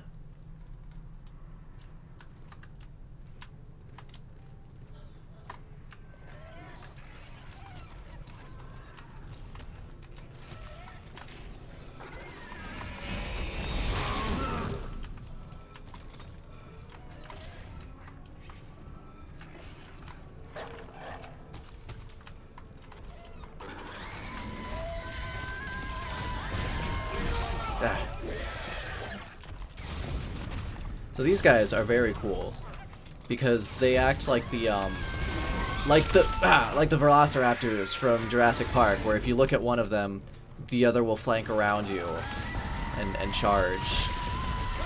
Fuck, Jesus Christ. Also, they have like a good chunk of health, so even if you hit them, that charge sometimes will still make it through. Wait, do I not have any health items? Because if so, that's fucked. Ah, shit. I think I'm dead.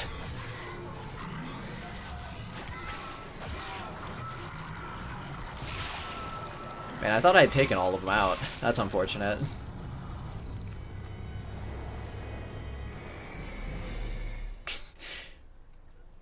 I think you started to sink through the floor at the end there.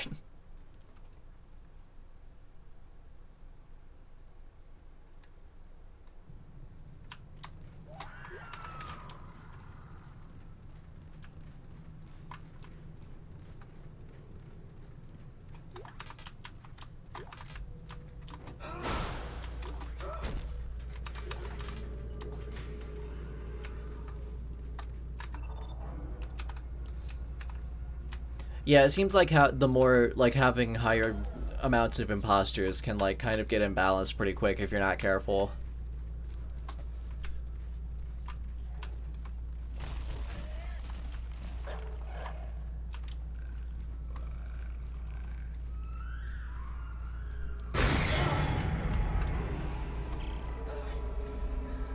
Data, I'm locked out. There's something in the church. It broke the door. Hang on. I'll try to override all the gates in the area. There's something on here too.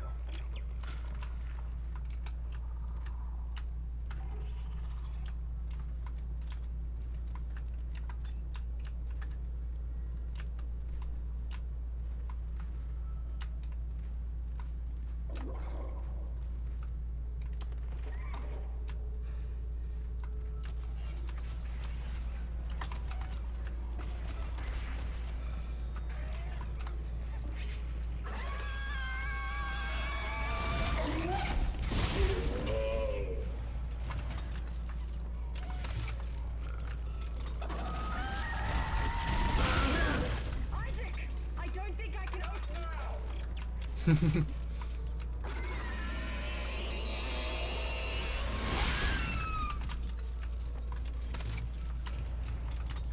Alright, I think there's only one left.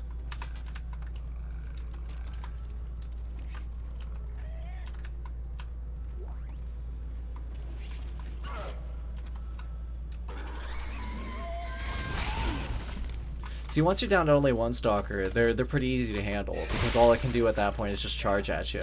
Isaac. It's when there's multiples that they might you know, flank around you and do some tricky bullshit to distract you while the other one's charging. It's very important you not disturb. No. No, Earthcub can't land from here. Not in here. Data! Important that I want.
Come on. God, there's so fucking many of them.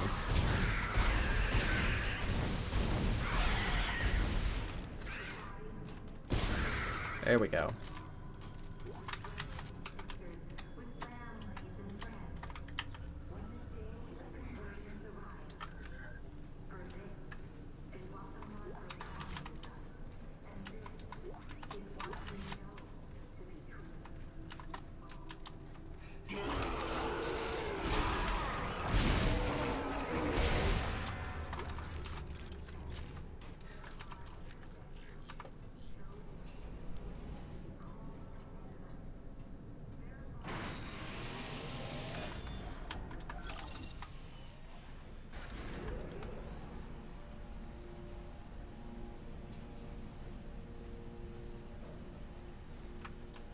Now, you may have noticed that the suit that I'm currently wearing already looks like the level 4 suit from the first game. That's because you don't just level up the same suit anymore, you actually get different suits, which is kind of neat. But that also means that, like, if you really like the look of the original suit, you might not like the look of the new suits quite as much. Like, yeah, there's a bit of a trade-off there.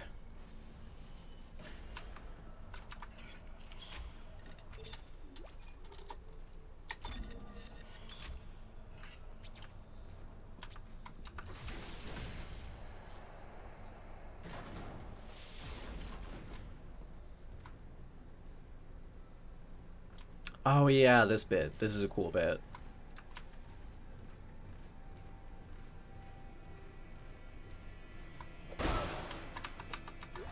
Cause yeah, we've got some cryogenically stored corpses here. That Unitology's just holding on to. Don't worry about it. They've got a good reason, I'm sure.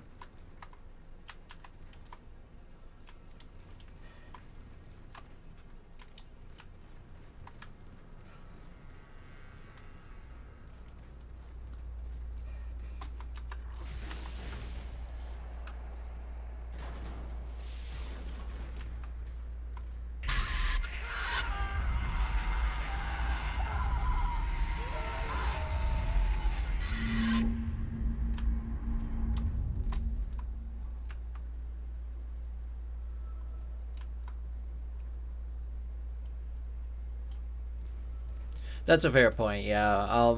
I feel like voice chat is kind of the ideal way to play Among Us in general, just because, like, you know, it allows for like more natural conversation and like better lying, but or worse lying, as the case may be. But yeah, I think if you're dealing with a handicap of text chat only, then it can be useful to kind of limit the imposter's influence at that point. Since the crewmates are kind of working with a handicap.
I like the look of this Necromorph design in particular, the way it's all just like weird smooth skin.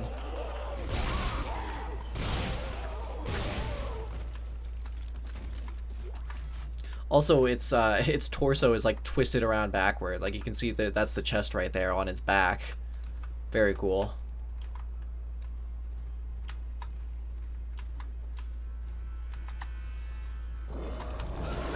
Fuck.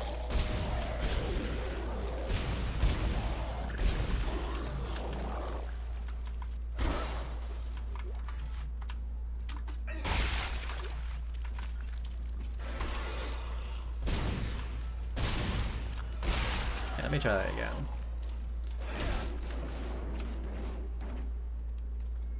Okay, so it looks like I can actually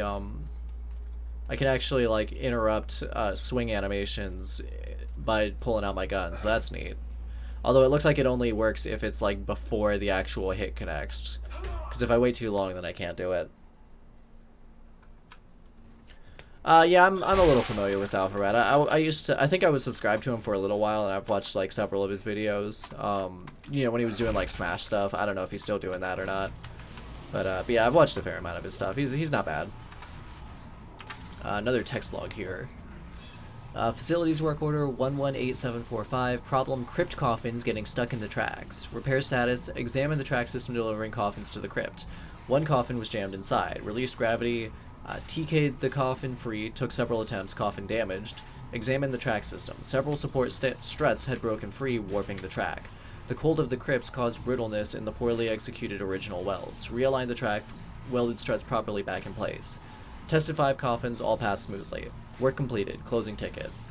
Estimated completion, done. 5 hours. Yeah, I feel like that kind of YouTuber could get a lot of mileage out of Among Us, because there's so much bullshit you can do in that game if you know what you're doing. And it's not like if you mechanically know what you're doing, it's like if you know what you're doing as far as like getting in the other players' heads and whatnot.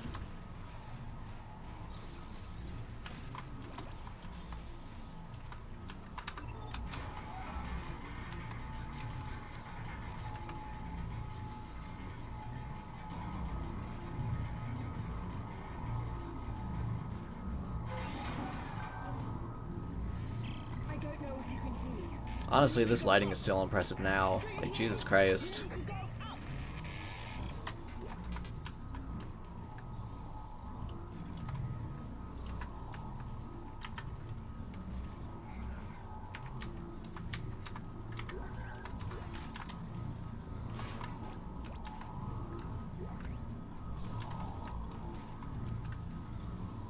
What's a saw doing down here?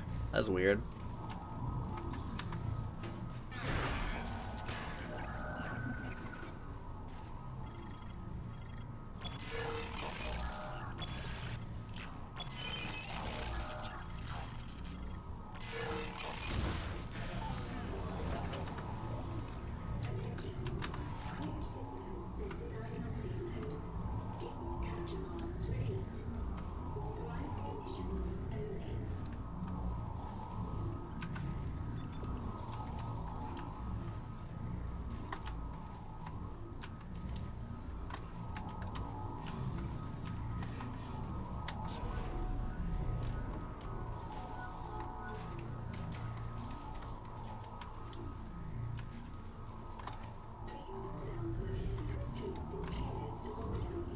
Oh, wait, hold on. Oh, okay, I see.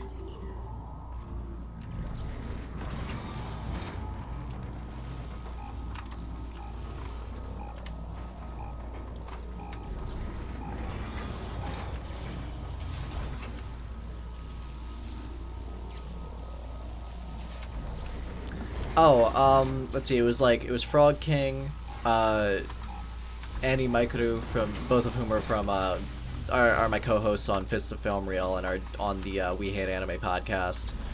And then like several other of their friends who I don't think you'd be familiar with, because they're not like really like active as like content creators or really online that much outside of just like having small Twitter accounts.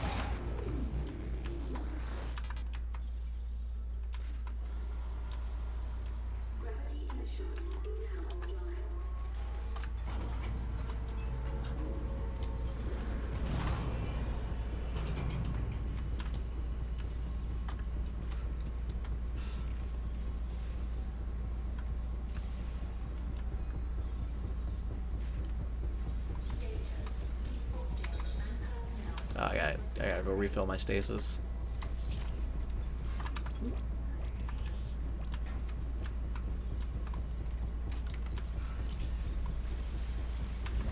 Whoop.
leadership position near the compound. Now what? Change your plans? No. If they knew where we were, they would have killed us by now. Oh, shit! Signal's fading! Just follow your lead and hurry. Well, before I do that, I am gonna go ahead and get that new suit, because it'll be nice to have extra inventory. I've been already, like, bumping up against my limit.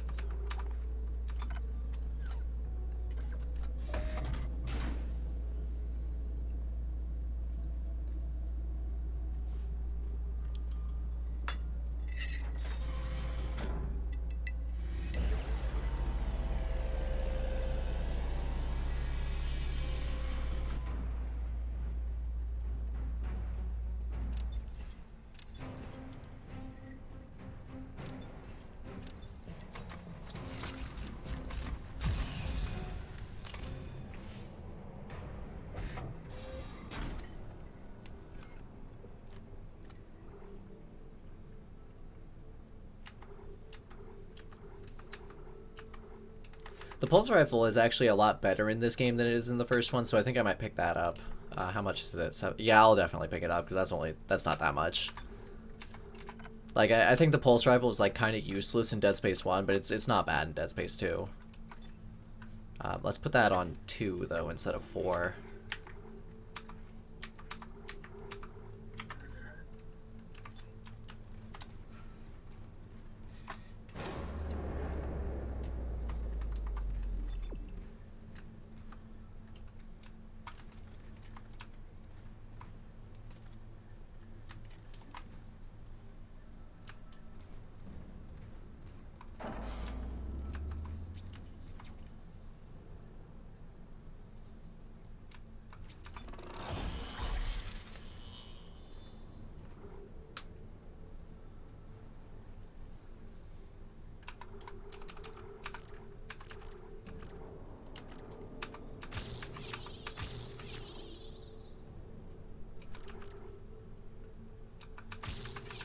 Just build my way towards that HP upgrade. Because I don't really care about upgrading my kinesis ability or damage. Like, that's... I don't use that much anyway. So, yeah, just go straight for the health.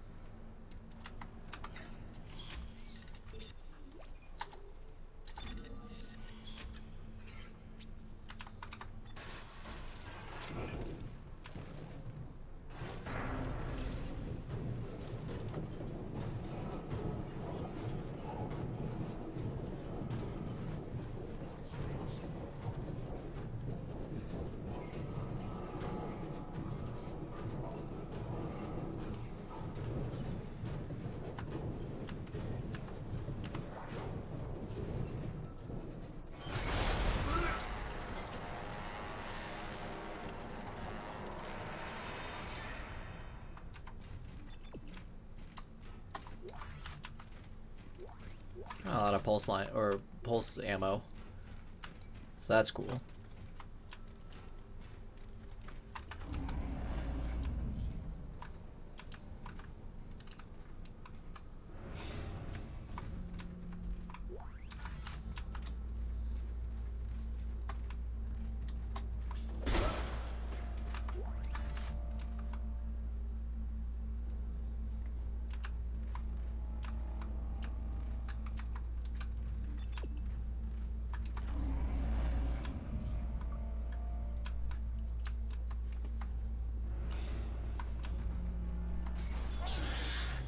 Also, yeah, if it wasn't clear, at this point I'm basically just dressed as station security. Oh. Hello, it's been a while since I've seen you guys.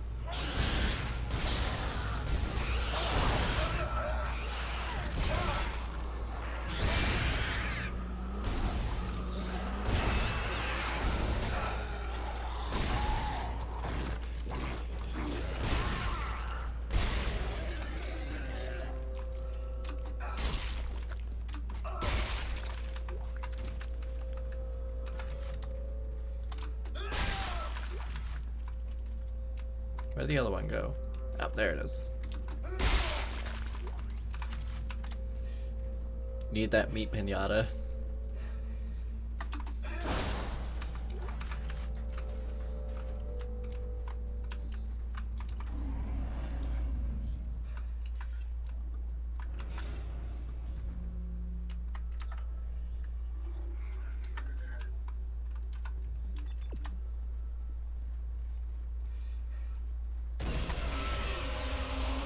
Oh, it's another big boy.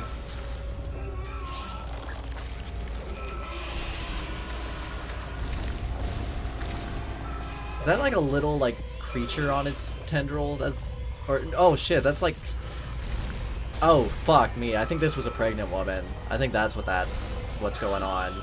She's got like a gut and some tits, and I think that's a fucking like fetus on her tentacle. That's messed up.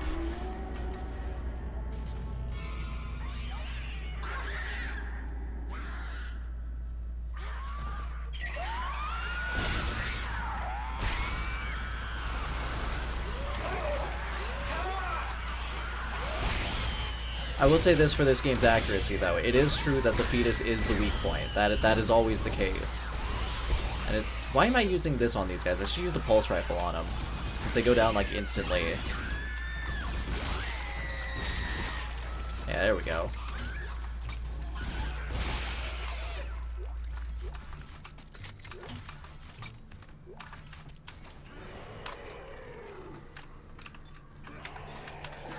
Yeah, that's some, shit. That is some Dead Space knowledge you can take with you into real life. If you are ever fighting a pregnant woman, the fetus is very much the weak point. So remember that.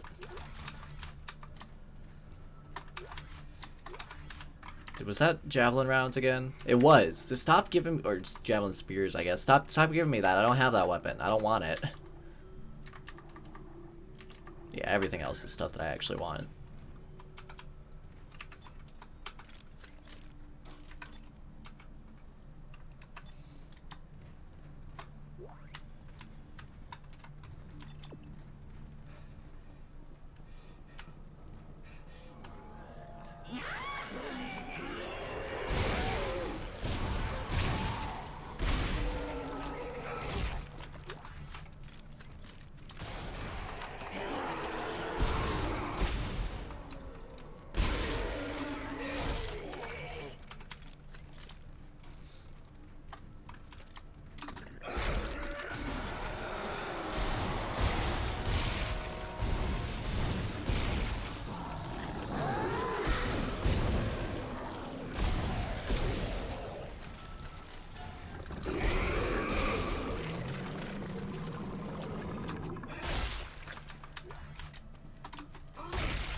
Man, that guy was already practically dead. What the hell ripped his legs off?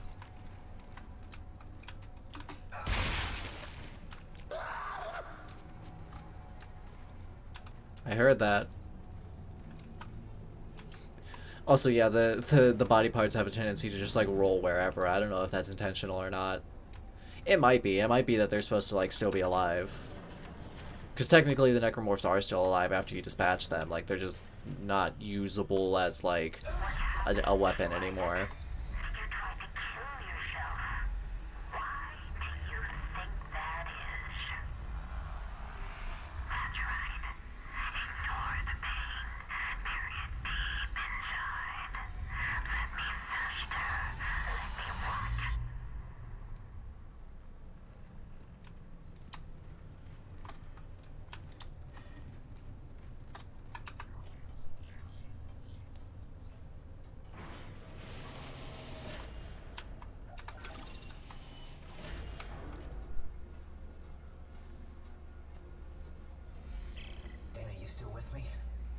The top of the church.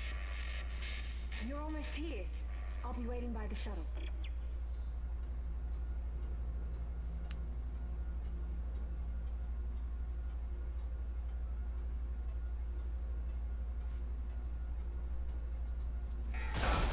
Oh, shit. I forgot that they can get into elevators sometimes in this game.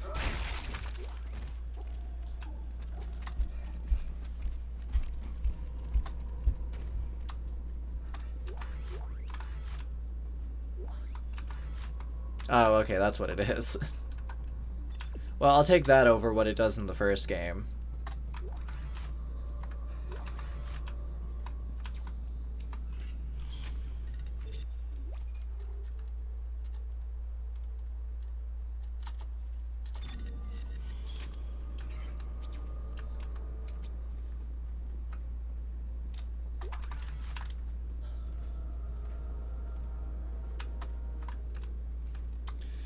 Just break shit. Right, I think it's technically above 60 break shit in the first game. Like, I think, yeah, because I was limiting it to 60 rather than below 60, but, like, higher frame rates in the first game just break the fuck out of everything. Like, when I had the frame rate unlimited,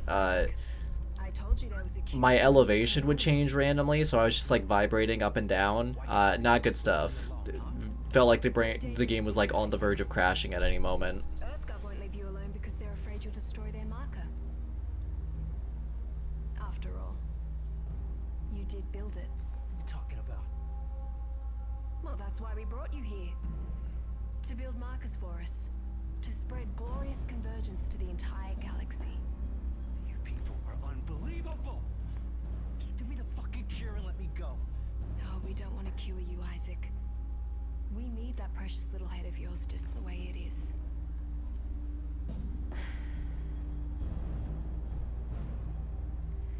Now would you escort Isaac to the shuttle and put him in stasis? The last thing we want is for him to die.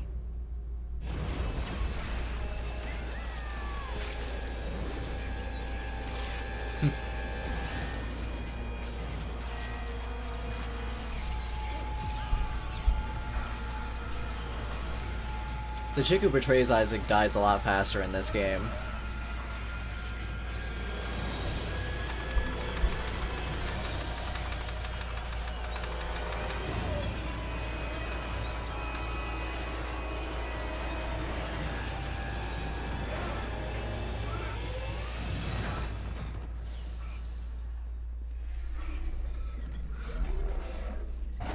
Oh, good.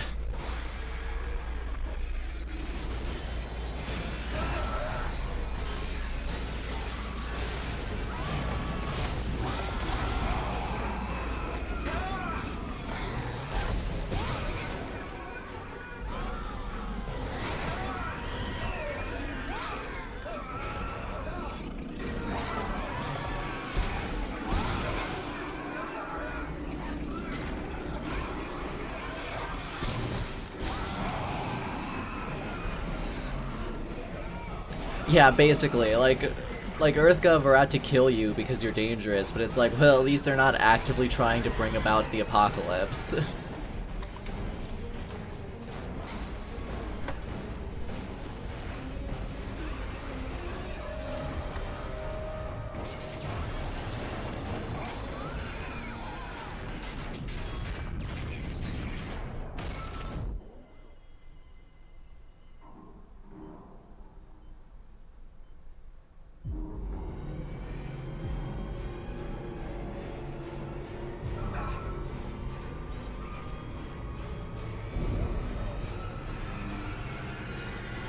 Oh, I think I fucked. Oh, never mind.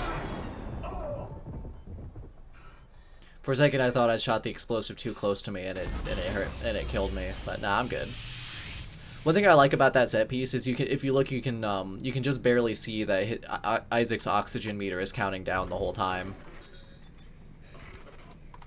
Isaac, are you there? Can you hear me? What do you want, Strauss? Look, it's over. All my plans just blew out the window. No. Blew out the window. Yeah. Isaac, we build it. We can tear it down. What, you mean the marker? Do you know where the marker is, Strauss?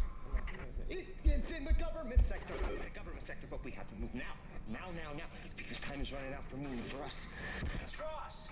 Strauss, where you going? Shit.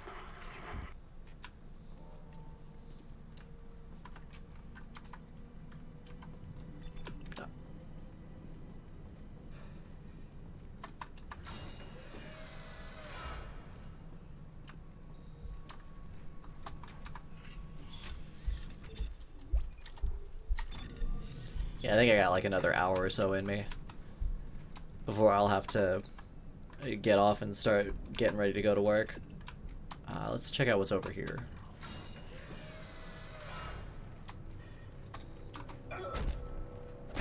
There we go.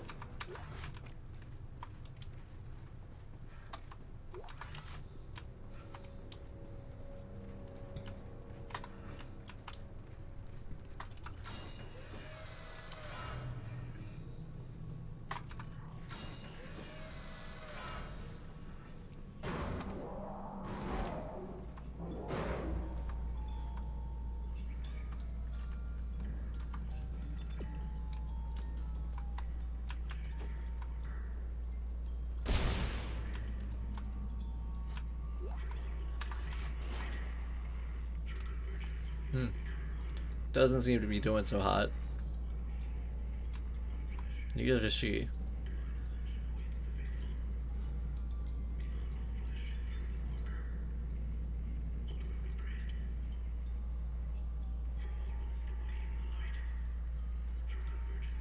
I don't care for that. That's not good.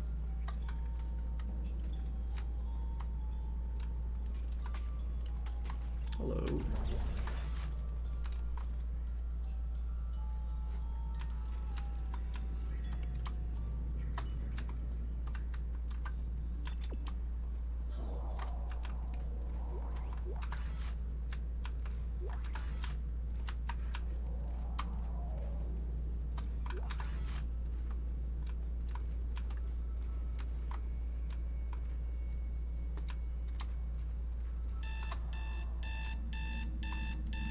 Stop that. Jeez, that is one durable fucking alarm clock. Afraid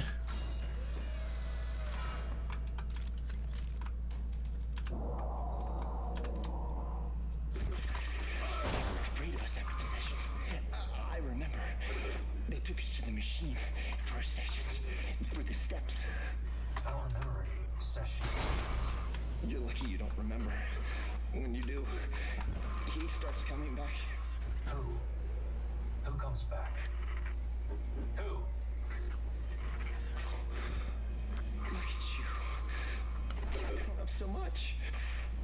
Where are you going? Ross, don't follow. He's not really there.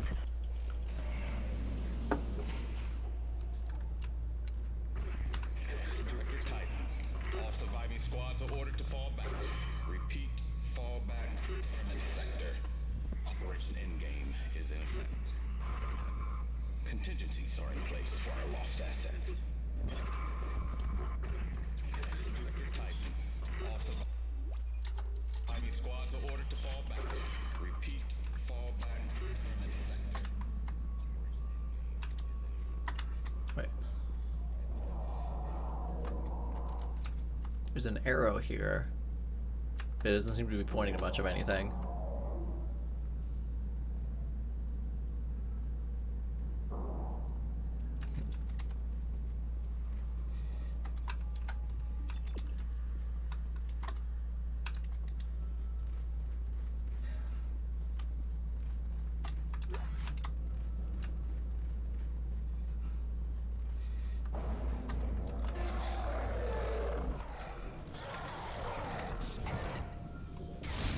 Shit.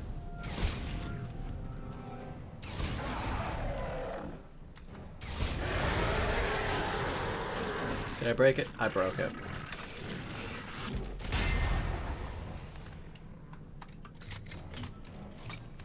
Anyway, that's the big utility of the pulse rifle in this game, is that it has an explosive which is very broadly useful.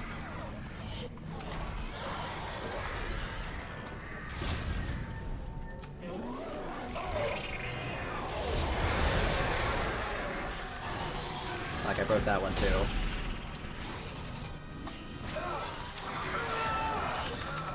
Ugh.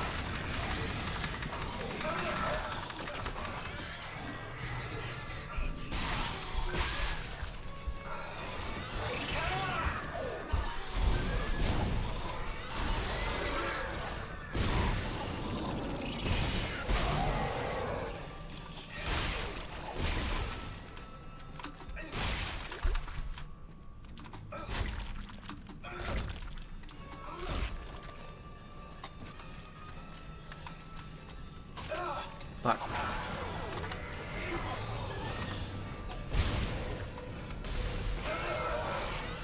Yo, Jesus. Those guys are a lot more aggressive than they were in the first one.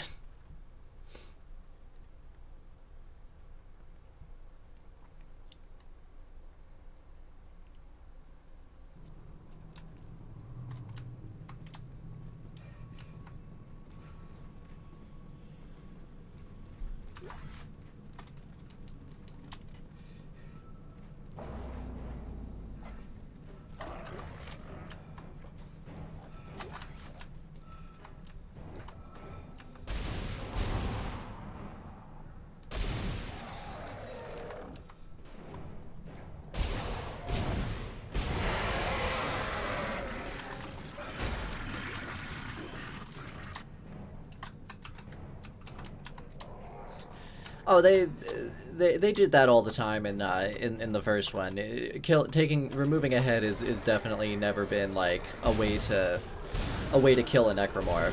But like in the first one, those specific ones, the ones that don't have legs and just like kind of squirm around, they're kind of like the skull crawlers from Kong Skull Island. Think about it. They weren't this fast, and they didn't like leap at me as much. Like they definitely did leap, but not as much. Ah, jeez. Come on, where you at? There you are.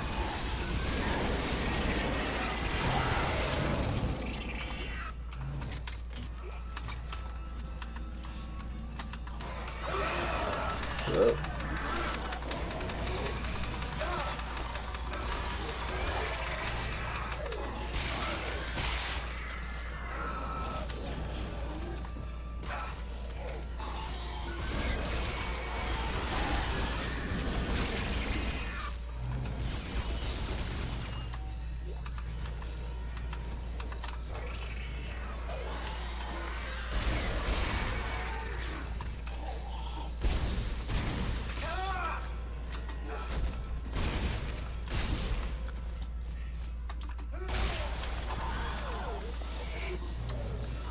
Yeah, they're both pretty solid designs. Personally, I'm really partial to the acid spitting guys who will,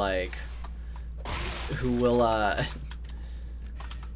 mean, I like a particular detail of their design, which is that, like, their right leg is just made out of, like, weird necromorph flesh, and their left leg is actually both of, like, what were originally their legs when they were a human, that are both just, like, off to that side.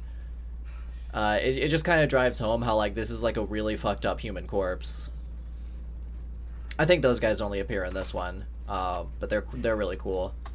This one also has a really cool design that, like, showed up in the ice room where their, like, torso is twisted around backwards. And both of these games are, like, really good for monster designs, but I think they come across a little better in this one just because the models are a little higher quality, so you can see the details more easily. And shit. There we go. Oh shit, he's not dead.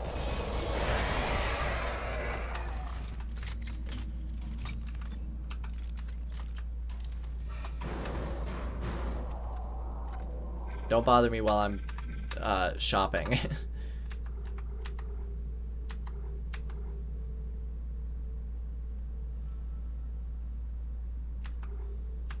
Okay, that's what the fucking trip mine weapon is. It's its own thing. Okay. That's why I was thinking that it was a secondary for one of the other weapons, but no, it's just its own gun that you have to buy separately. Alright, there we go. So yeah, this thing is not really a general use weapon at all, but it's really good for dealing with stalkers, because you can just set up trip mines so that when they come at you, they get fucked and you don't have to worry about it. Otherwise, they're one of the more threatening enemies in the game, but this kind of trivializes them.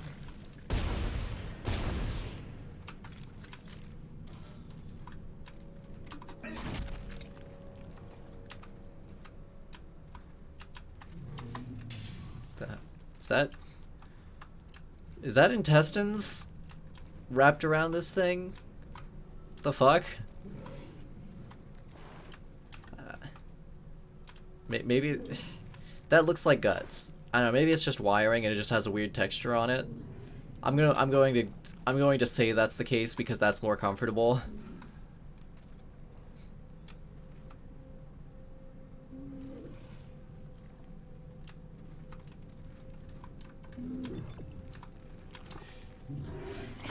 Oh, fuck.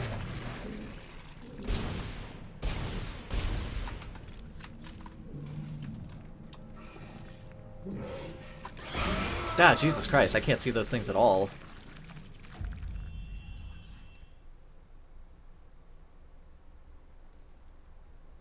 Yeah, it might be some kind of like bundle of chords, but I'm not sure. It doesn't exactly look like that. It's like a weird like irregular texture on it. Okay, so I gotta see those things and shoot them ahead of time. But yeah, like if you look like that texture has like this irregularity to it. But yeah, let's just say it's Polychord though. I don't think it's even like a movie. I think it's a store because it says awesome stuff, awesome prices. I'm pretty sure that this is just a store that calls itself Awesome Town and has an explosion for a logo, which is very strange.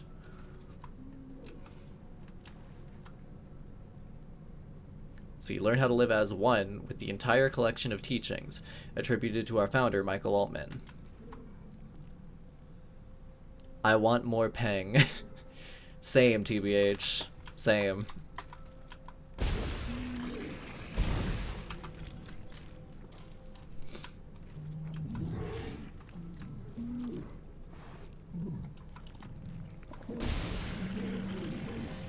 Yeah, no, I don't think I would want to shop anywhere where they use an explosion for their logo.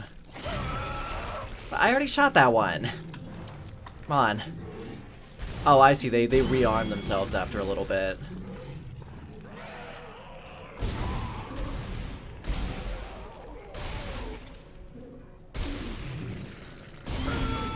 Ah, fuck. This game's harder than I remember. Maybe I need to shoot them multiple times to kill them. It's been a minute. Because, yeah, I reinstalled this game, and I noticed that, like, the last time I played it was February 2019, which doesn't sound right, because I definitely remember, like, this being one of the first games I installed on my new PC, which I just got back in, like, May. But maybe I just installed it and never played it for some reason, even though it's one of my... It's, like, probably in my top 10 games. Definitely top 20 at least. Yeah, I guess I gotta shoot these a couple times to make them actually go. And I gotta do it before I get close. Actually, it might be a good idea to use the pulse rifle on him.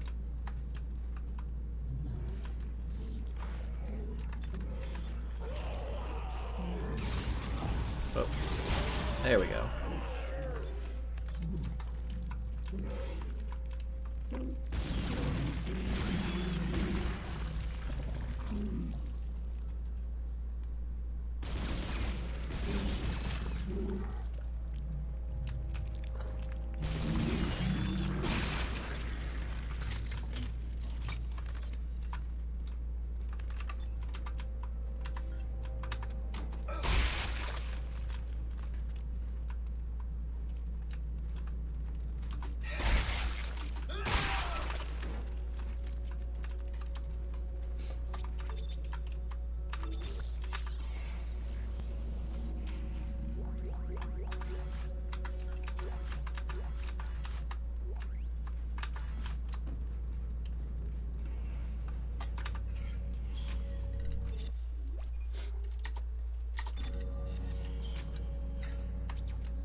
See how many power nodes I have left.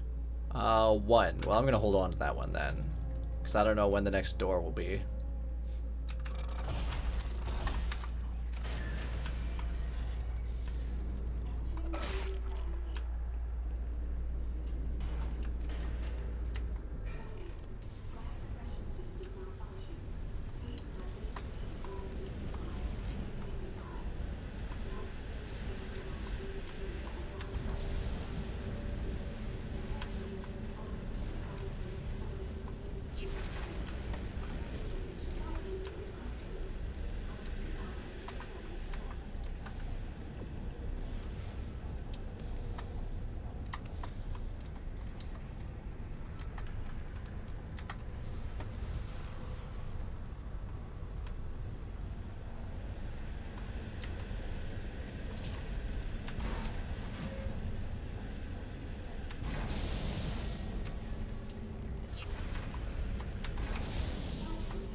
Is there another one?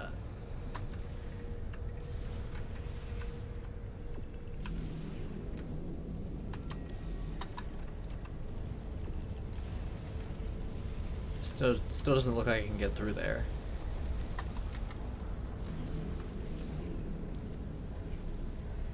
Aha!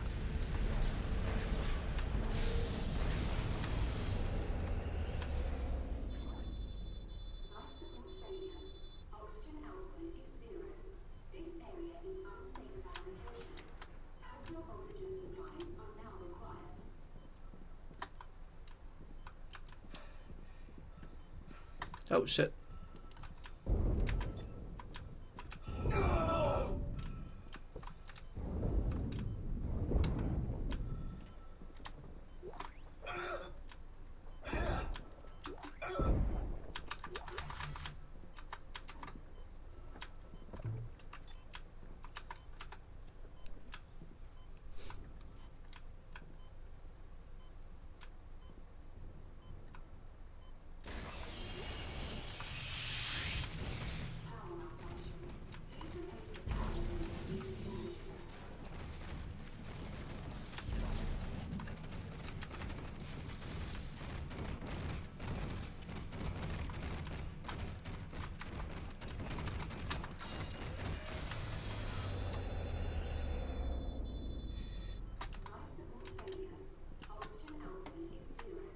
Alright, where are one of those batteries?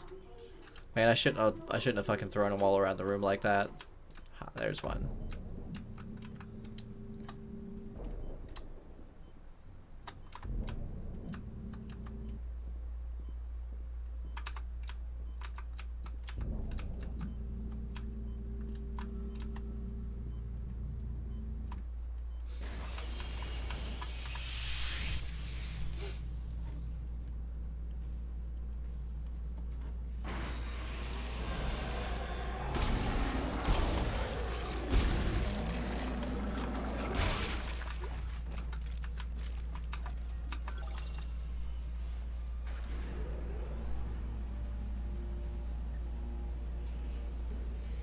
Isaac, the steps.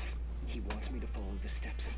Step 1, crawl into the dark machine. Strauss, calm down. He can't hurt you.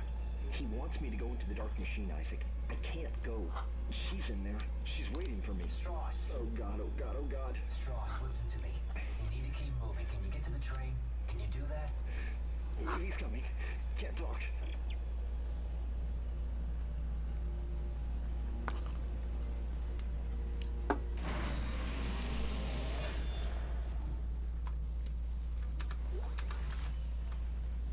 I kind of like how this section is just like two guys suffering severe marker-induced hallucinations against the world. Neither of us can really see what's going on with any degree of confidence, but we're gonna figure it out.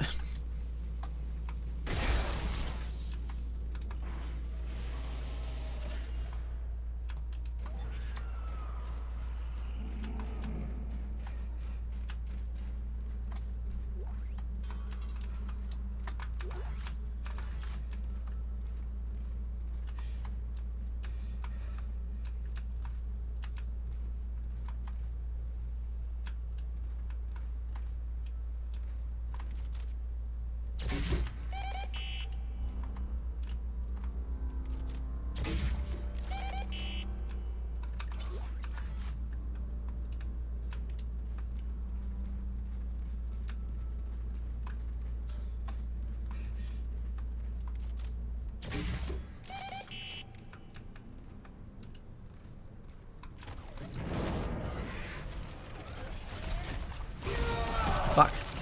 Didn't quite work out. Oh, that time it did, though.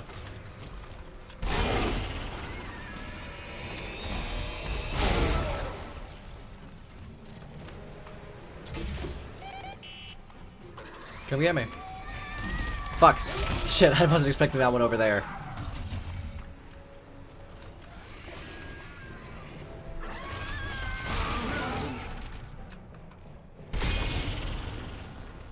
Oh shit, one of the fucking body parts tripped it. That's not good. Alright, I think that's the last of them.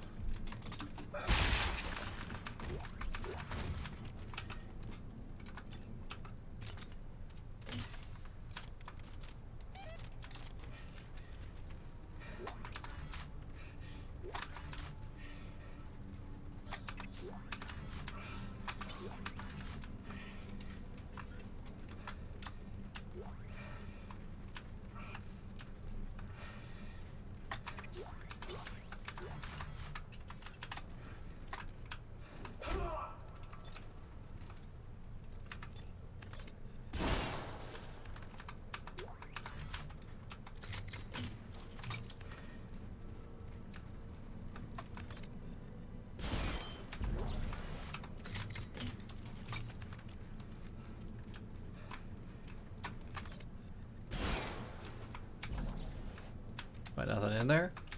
Okay, there we go.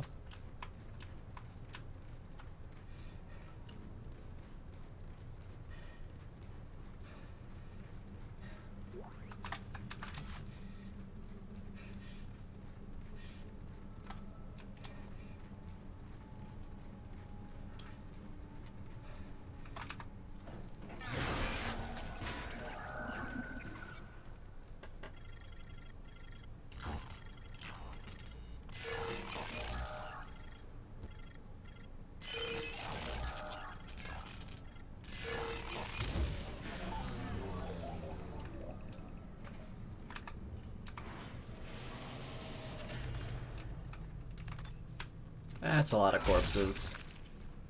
Just kind of piled up against the door. Isaac, he's gone. Listen, the steps can destroy the marker. Step 1, crawl into the dark machine. Step 2, the screws go tight all around. I don't understand. Oh, God, he's back. No! No, no, no, no, no, no!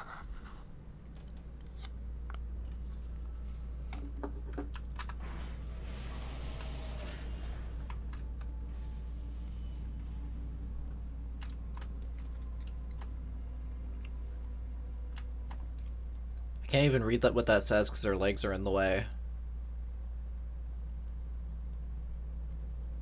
Something is forever, but yeah, I don't know what it. Get your legs out of the way, bitch! Come on.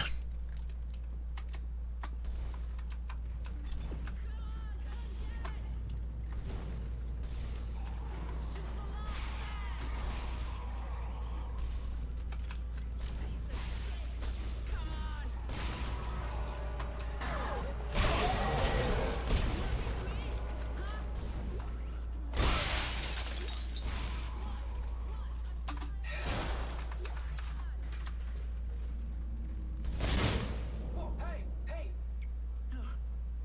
You stay back. You want to talk? You talk from there. Don't say you don't get help. The last person who said that tried to kill me. Hey, take it easy. I'm not gonna hurt you. Yeah, you got that right. You try it, and you're dead.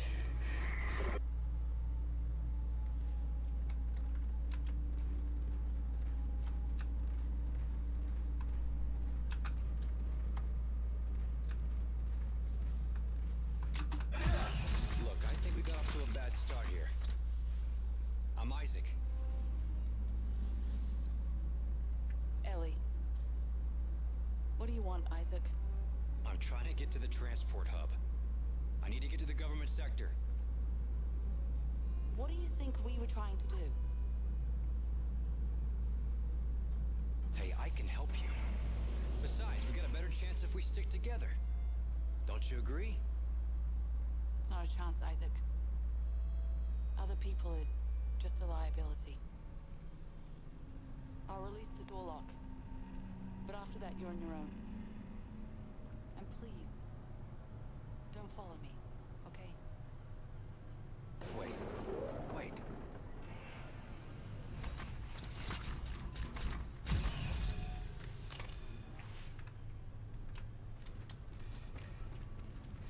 Here's a power node over here.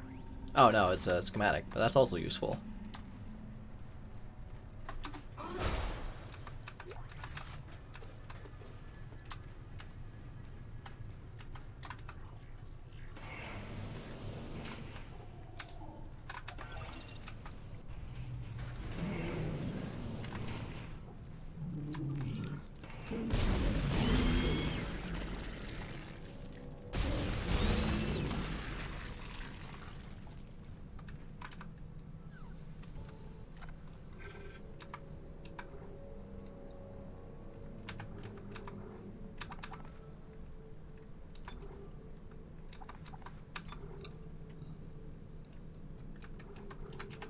Oh, wait.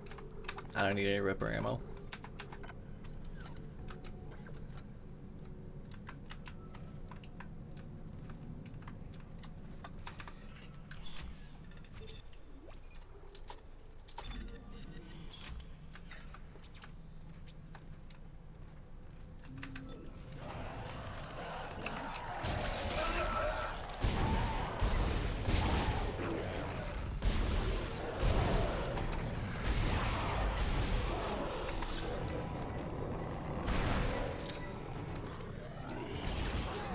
Oh shit, I'm out of fucking plasma rounds.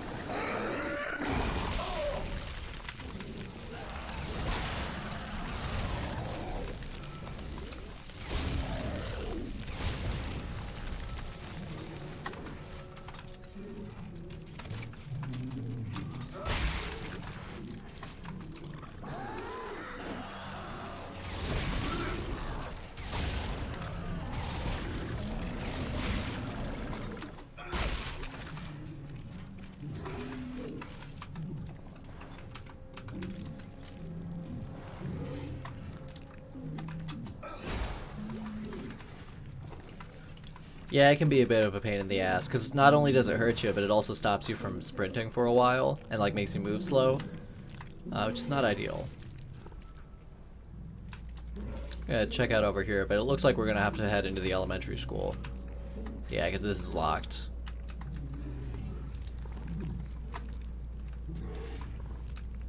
Fashion Kid. Yeah, it looks like this. There's just like a whole little like pocket area of like kid-centered stores right next to the elementary school, which is kind of funny.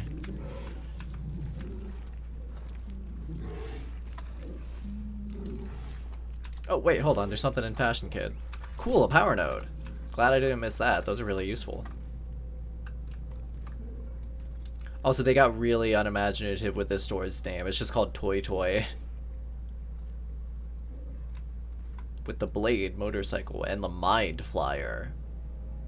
And EAF.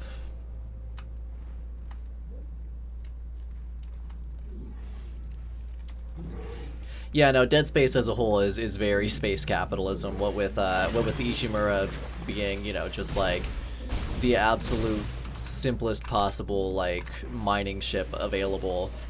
Oh hey, Wolf, you're here just in time for the elementary school. Can I pop these? Okay, I can't. They just knock around.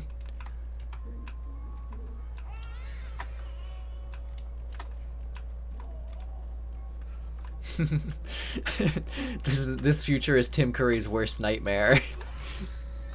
Even space has been corrupted by capitalism.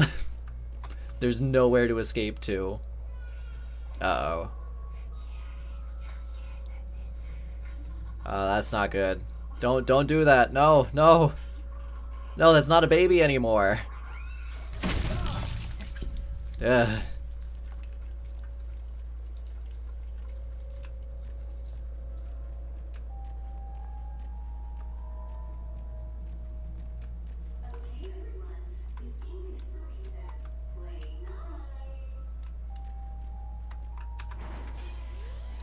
Shh, friends are sleeping.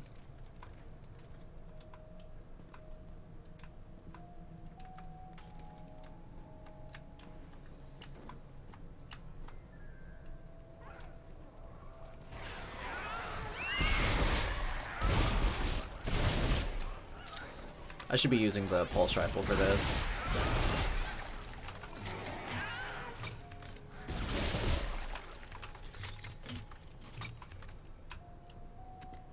Now you mentioned last time that Warren Ellis worked on these games, writing them, right? Because yeah, those definitely seem to be like some trademarks of his. Is like Church Bad and Fucked Up Babies. Oh yeah, no, the Necromorphs got into the nursery section of the elementary school, and it's it is not fucking great.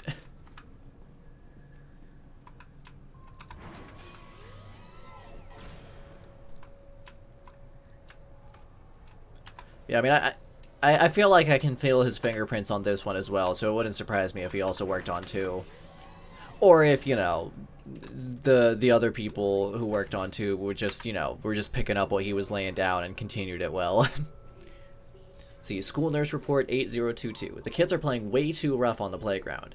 Yesterday, I literally had a line of students with scrapes and bruises going out my office door.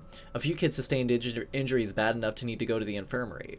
Call me old-fashioned, but I think this is a problem with kids growing up on a space station. Kids need a planet with fresh air and open ground to play on. Otherwise, they go stir crazy and start picking on each other. Space is no place to raise a family, if you ask me.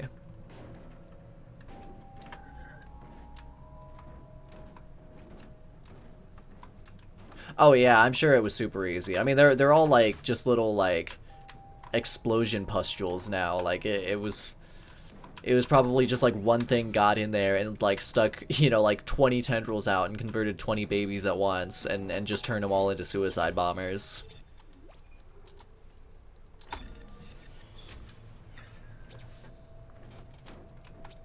Also, yeah, the first game did have babies. They just read a little bit less as babies because they were like implied to have been like test tube babies or something like that.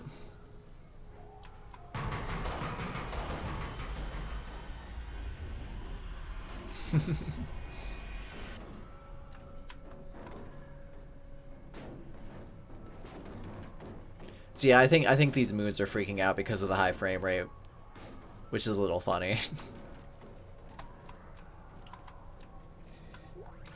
Okay, so yeah, different guy, but somebody who clearly like was picking up what Warren Ellis was laying down. Oh, the moons here. I think that the physics on them is freaking out because I have the game running at a high frame rate. Both of the first two games have oh, having a stroke. Oh, that's because that is because the marker made him go crazy in the first game, and he's suffering lingering effects from that. Like, the more time goes on, the more it affects him. He was out here for like 3 years because they wanted to like use him to build a new marker, and like the way that they stopped him from like going absolutely crazy and like dying in that time was just by using like memory suppressant drugs to stop him from like being cogent for long enough for that to go on. But yeah, he's now that he is no longer being constantly doped up and having his memories wiped, he's just going progressively more crazy. Earlier, he tried to stab himself in the eye with a needle, but thought his girlfriend was doing it, even though she was dead before the start of the first game. Oh, I like this bit. This bit right up here.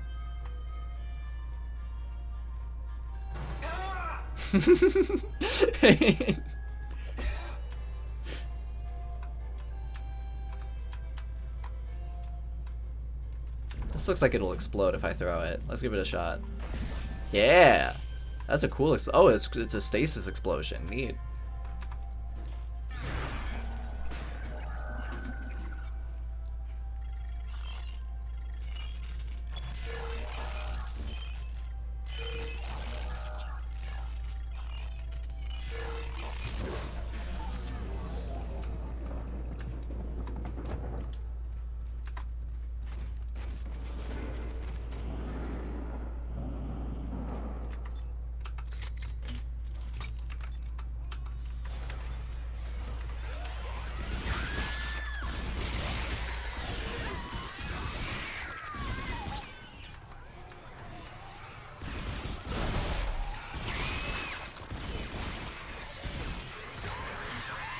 Back off.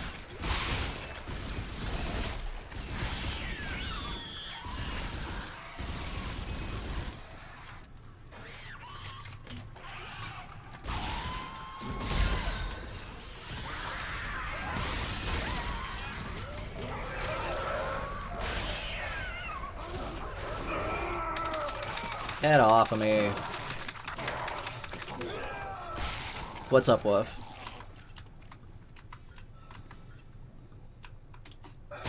Oh god, no.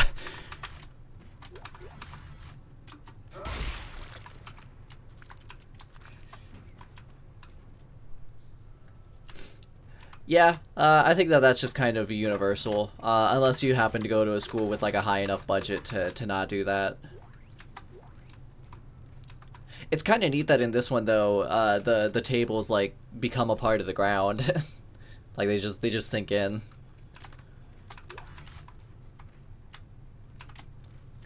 Look, this does not count as a school shooting. These are not kids anymore. Look at that. Does that look like a child to you? Look at that face. Look at those teeth. Those fucking mole teeth.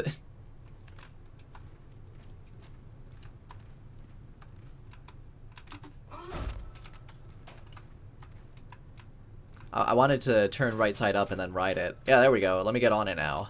I don't have a jump button. I need a jump button so I can get on it. Can I just like make it roll? Okay, its physics do not have rolling. That's unfortunate.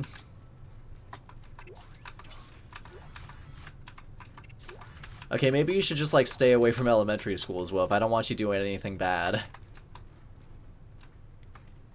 Unfortunately, while Dead Space 2 has many good points to it, it does not have sick kickflips, and that is a problem. There's another skateboard out here. They're all over the place. Man, these kids are really into skating.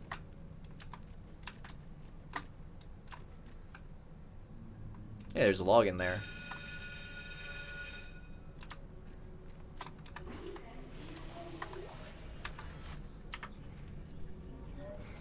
See, teacher report, 3rd semester, 381-3. I know kids are supposed to have a vivid imagination, but this is getting ridiculous. Nearly half of my class has imaginary friends now, claiming that it's their deceased grandmother or something. Normally, this wouldn't be a problem, but it's getting harder and harder to get these kids to concentrate. This semester, I've sent more students to the timeout chair than I have in all my 12 years of teaching. Maybe these kids are having trouble at home. I've also noticed parental involvement steadily decreasing this semester. Boy, that's great.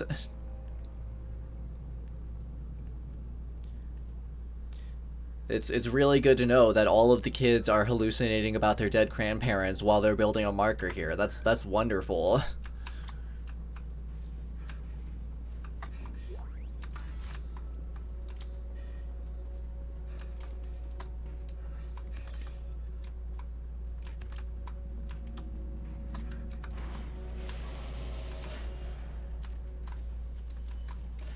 Hey, another fucking skateboard. They're everywhere.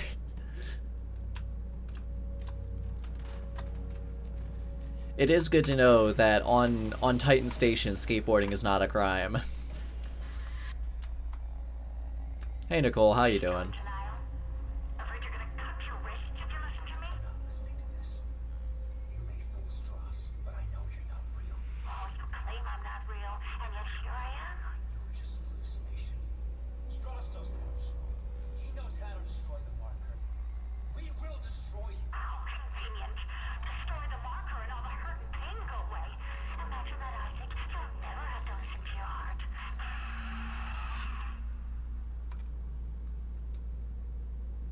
There's a power node up there. I'm gonna get it. Come here. There we go. This is a pretty neat playground for being like an indoor thing. Like, you know, it's clearly no outside, but like they did some good work with it. They're doing what they can do in the space station. I like the merry-go-round. Can I make it spin? I cannot. That's unfortunate. Oh well. Yeah, don't worry about it. It's fine. Some kid was probably just like licking it or something, making their tongue go all tingly. Isaac, it's Ellie. I found someone. Another survivor. He says he knows you. I said stand still. Ellie, take it easy. His name is Strauss. I know him. He looks twitchy. I don't trust him. Don't move. Ellie, I need him to be not dead. I need him. Shit. Okay, Isaac. I'll march him to the hub, but if he does anything stupid, anything, I will shoot him.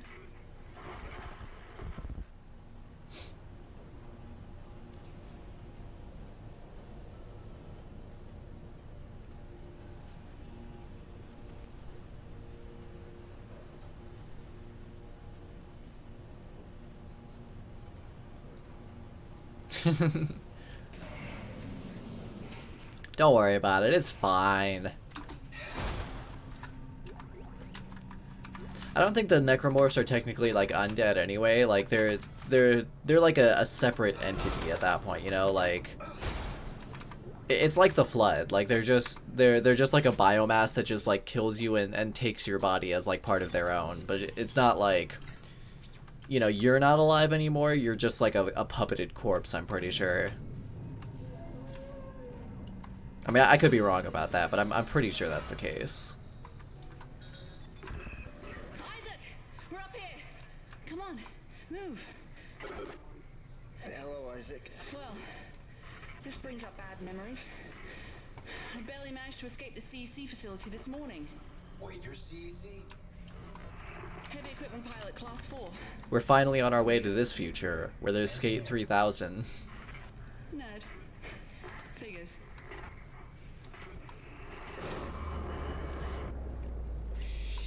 It's dark! You'll find me in the dark. Shut up. It's okay, it's just a power outage. You guys all right up there? No. Shit. I think life support's out too. That's not good. Our two remaining runners, Clark and Strauss. I knew it was only a matter of time before we reached the transit hub. Find the train inoperable. Are you insane?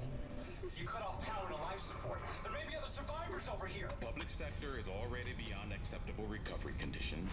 I can't allow. Goodbye, Clark.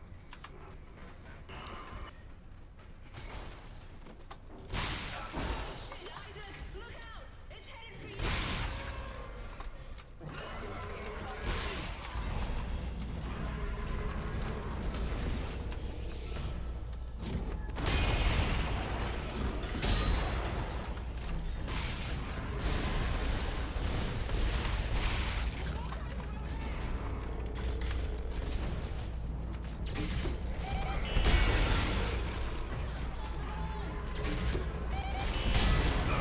Shit. Oh shit, that didn't work.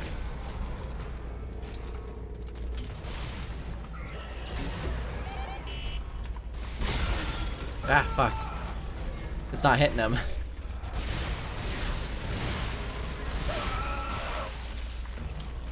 Man, that guy hits like a fucking truck.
Ah, fuck.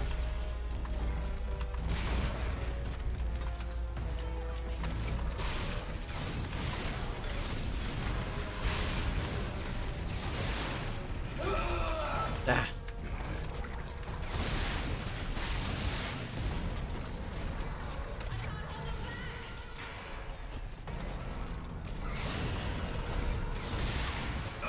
Ah, god damn it.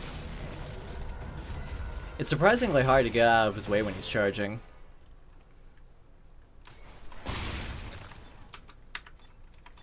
Alright, let's make sure everything's properly reloaded. Okay.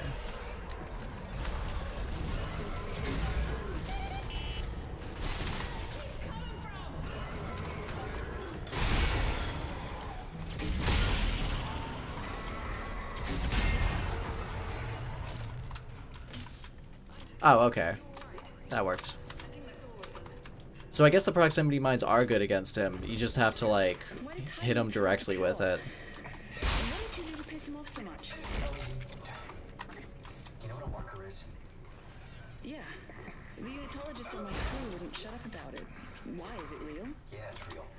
Tiedemann made one using codes, patterns stored in our heads, mine and Strauss. Everything that's happening on this station is happening because of that marker. I have to get to it and destroy it, and I need Strauss to tell me how. You're a strange man, Isaac. Will you help me? We're about to suffocate, so I think I'm better. Okay, good. Listen, we need power. Without it, we have no air and no train. Sprawl's gotta have backup batteries somewhere. Yes. The solar array's up there. But they've been mothballed for years. Okay, alright, good. I'm heading there now. If I can start them up and get some power to the train. You'll need someone to open the collector panels. I can do that. Take Strauss and keep him safe.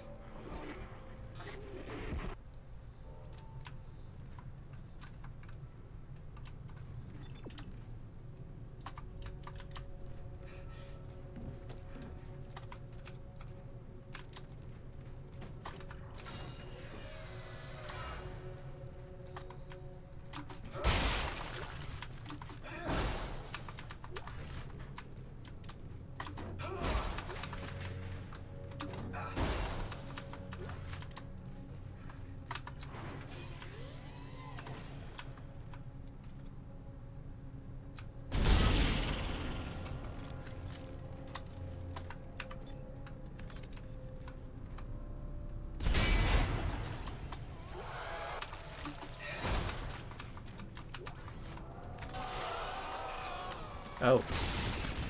Oh, one of these guys, okay. Let's just toss a detonator at him. Yeah, it does the trick.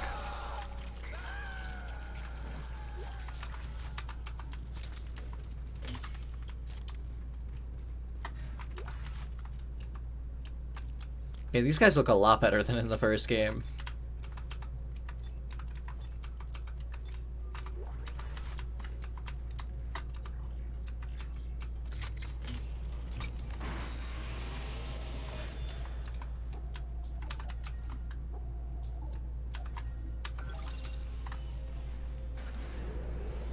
Ellie! How's Strauss doing? With the power off, you can hear noises 3 blocks away. He's gonna give away my position. Ellie, try to keep him focused. I need to know what he's trying to tell me.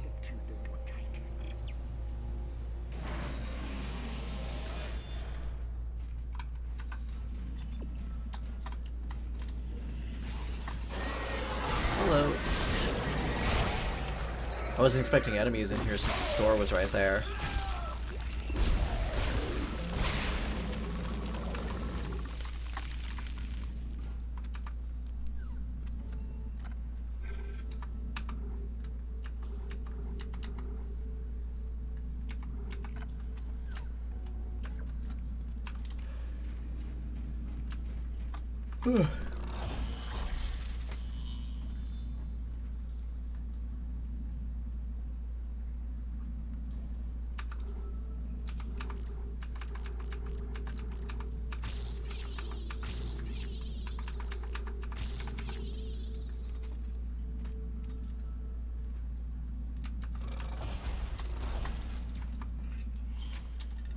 I think I'll keep going until the next save station after this one, then I'll cut it off there.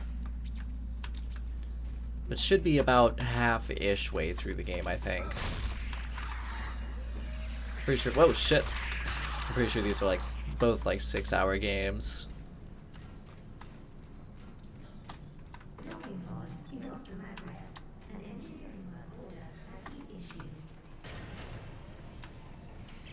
Ellie! I ran into a snag.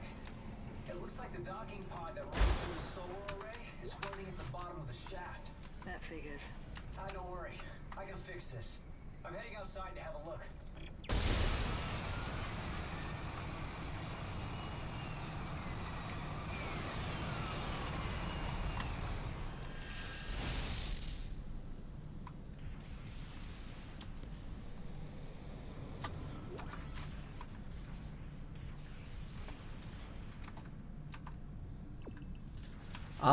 Nothing firm yet. I'm thinking I might start in on Resident Evil. I don't think I still think we haven't, I still don't think we've gotten a firm release date on Resident Evil 7, which makes me nervous about starting the Resident Evil series, because I don't want to have to, like, have a break between, not 7, but the release date for 8. I'm a bit nervous about, it makes me a bit nervous about starting the series, because, like, I don't want to have, like, a big break between 7 and 8. But I do kind of want to just like get started on it since I've been planning on playing Resident Evil for a while. Yeah, for right now I'm gonna skip DS3. I might stream DS3 at some point, but right now I don't want to spend money on it.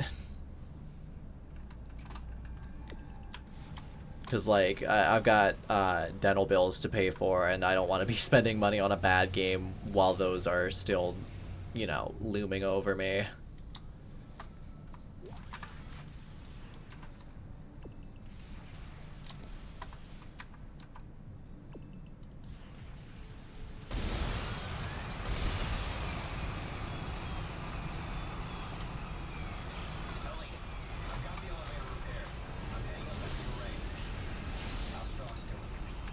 How do you think he's doing? Can you hear this shit? He's hallucinating, Ellie. It's part of the sickness. This is going to be true. It already is. Just keep moving.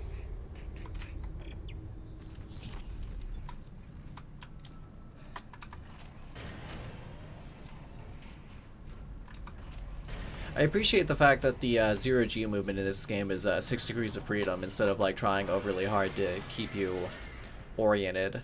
They did give you an orient to ground button, which is kind of cheating, but still, it's neat that it is possible to like get yourself all twisted around the wrong way and whatnot.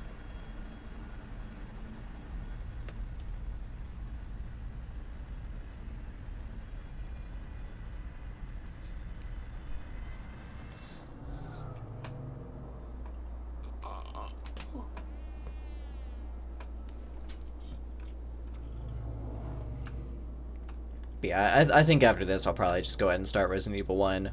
That's going to be the remake version of 1, because I don't have I don't have like a PSX simulator set up on here, and I don't really want to set it up just to stream like what I consider to be the worst version of Resident Evil 1. So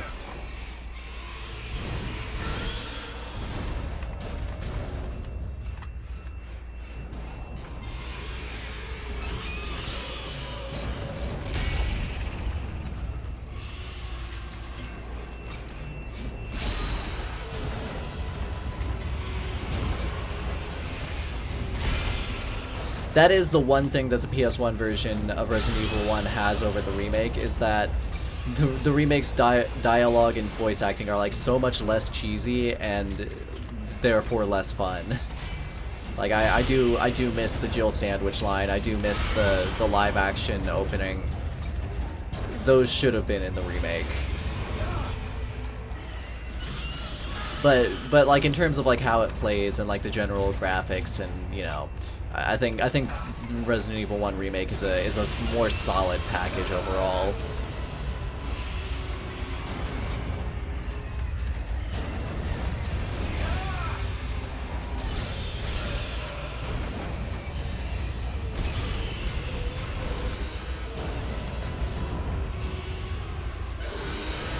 God, how many of these guys are there?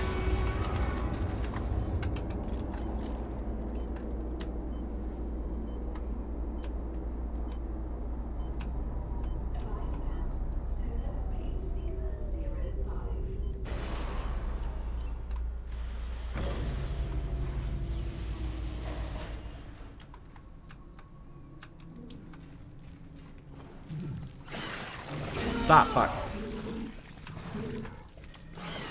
God, Jesus Christ, I need to pay more attention.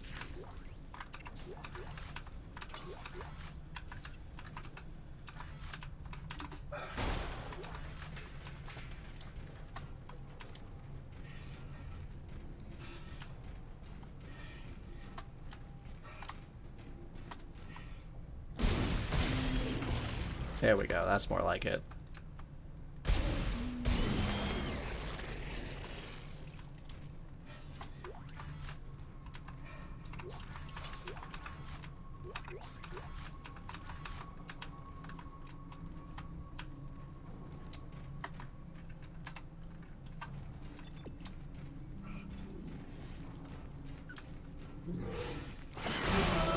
Ah, fuck. Again, I need to pay more attention. But yeah, for the Resident Evil series, I'm just going to be playing it all on PC, which does mean it'll also be the remake versions of 2 and 3. 4 will just be, you know, the PC port of the only, like, version that really exists. 5 and 6, of course, you know, just and 7 also all just, like, the PC releases that released with the original version. And why did I just run in like that, even though I knew these things were here? God, this is embarrassing. Here. Oh, shit, I thought that thing already blew. Fuck. Oh well, gives me another chance to not take that damage. But yeah, so it'll just be RE1, 2, and 3 remakes, and then just regular PC ports of 4 through 7. I mean, it's the HD edition, but you know, it's not like, it's not a remake. It's just here's the same game, but this time the port doesn't suck, and it's got like higher rendering resolution options. And I think they added in like anti-aliasing and motion blur and whatnot, which, you know, whatever. I usually turn off motion blur, but the anti-aliasing isn't bad.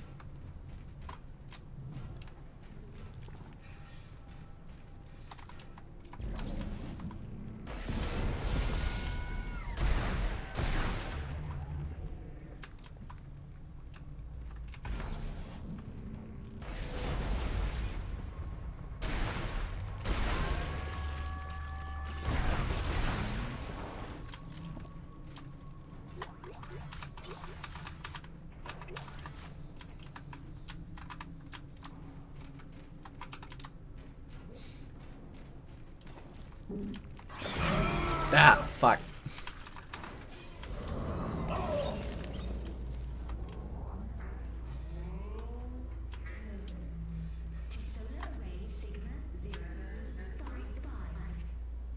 I can just see some old guys sitting here playing chess. Also, Birdwatcher V2.05. Nice. Oh hey, there's just like birds all over the place.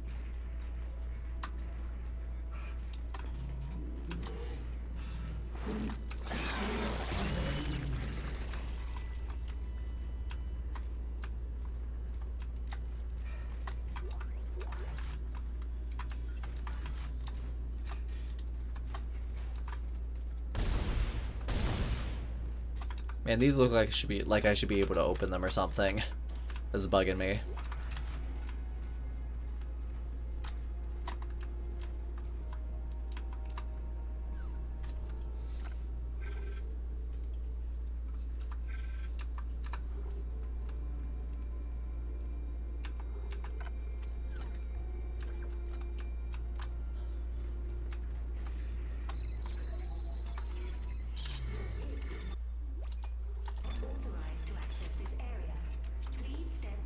Anyway, I'm gonna go ahead and leave it here for now, because I do need to get ready to go to work.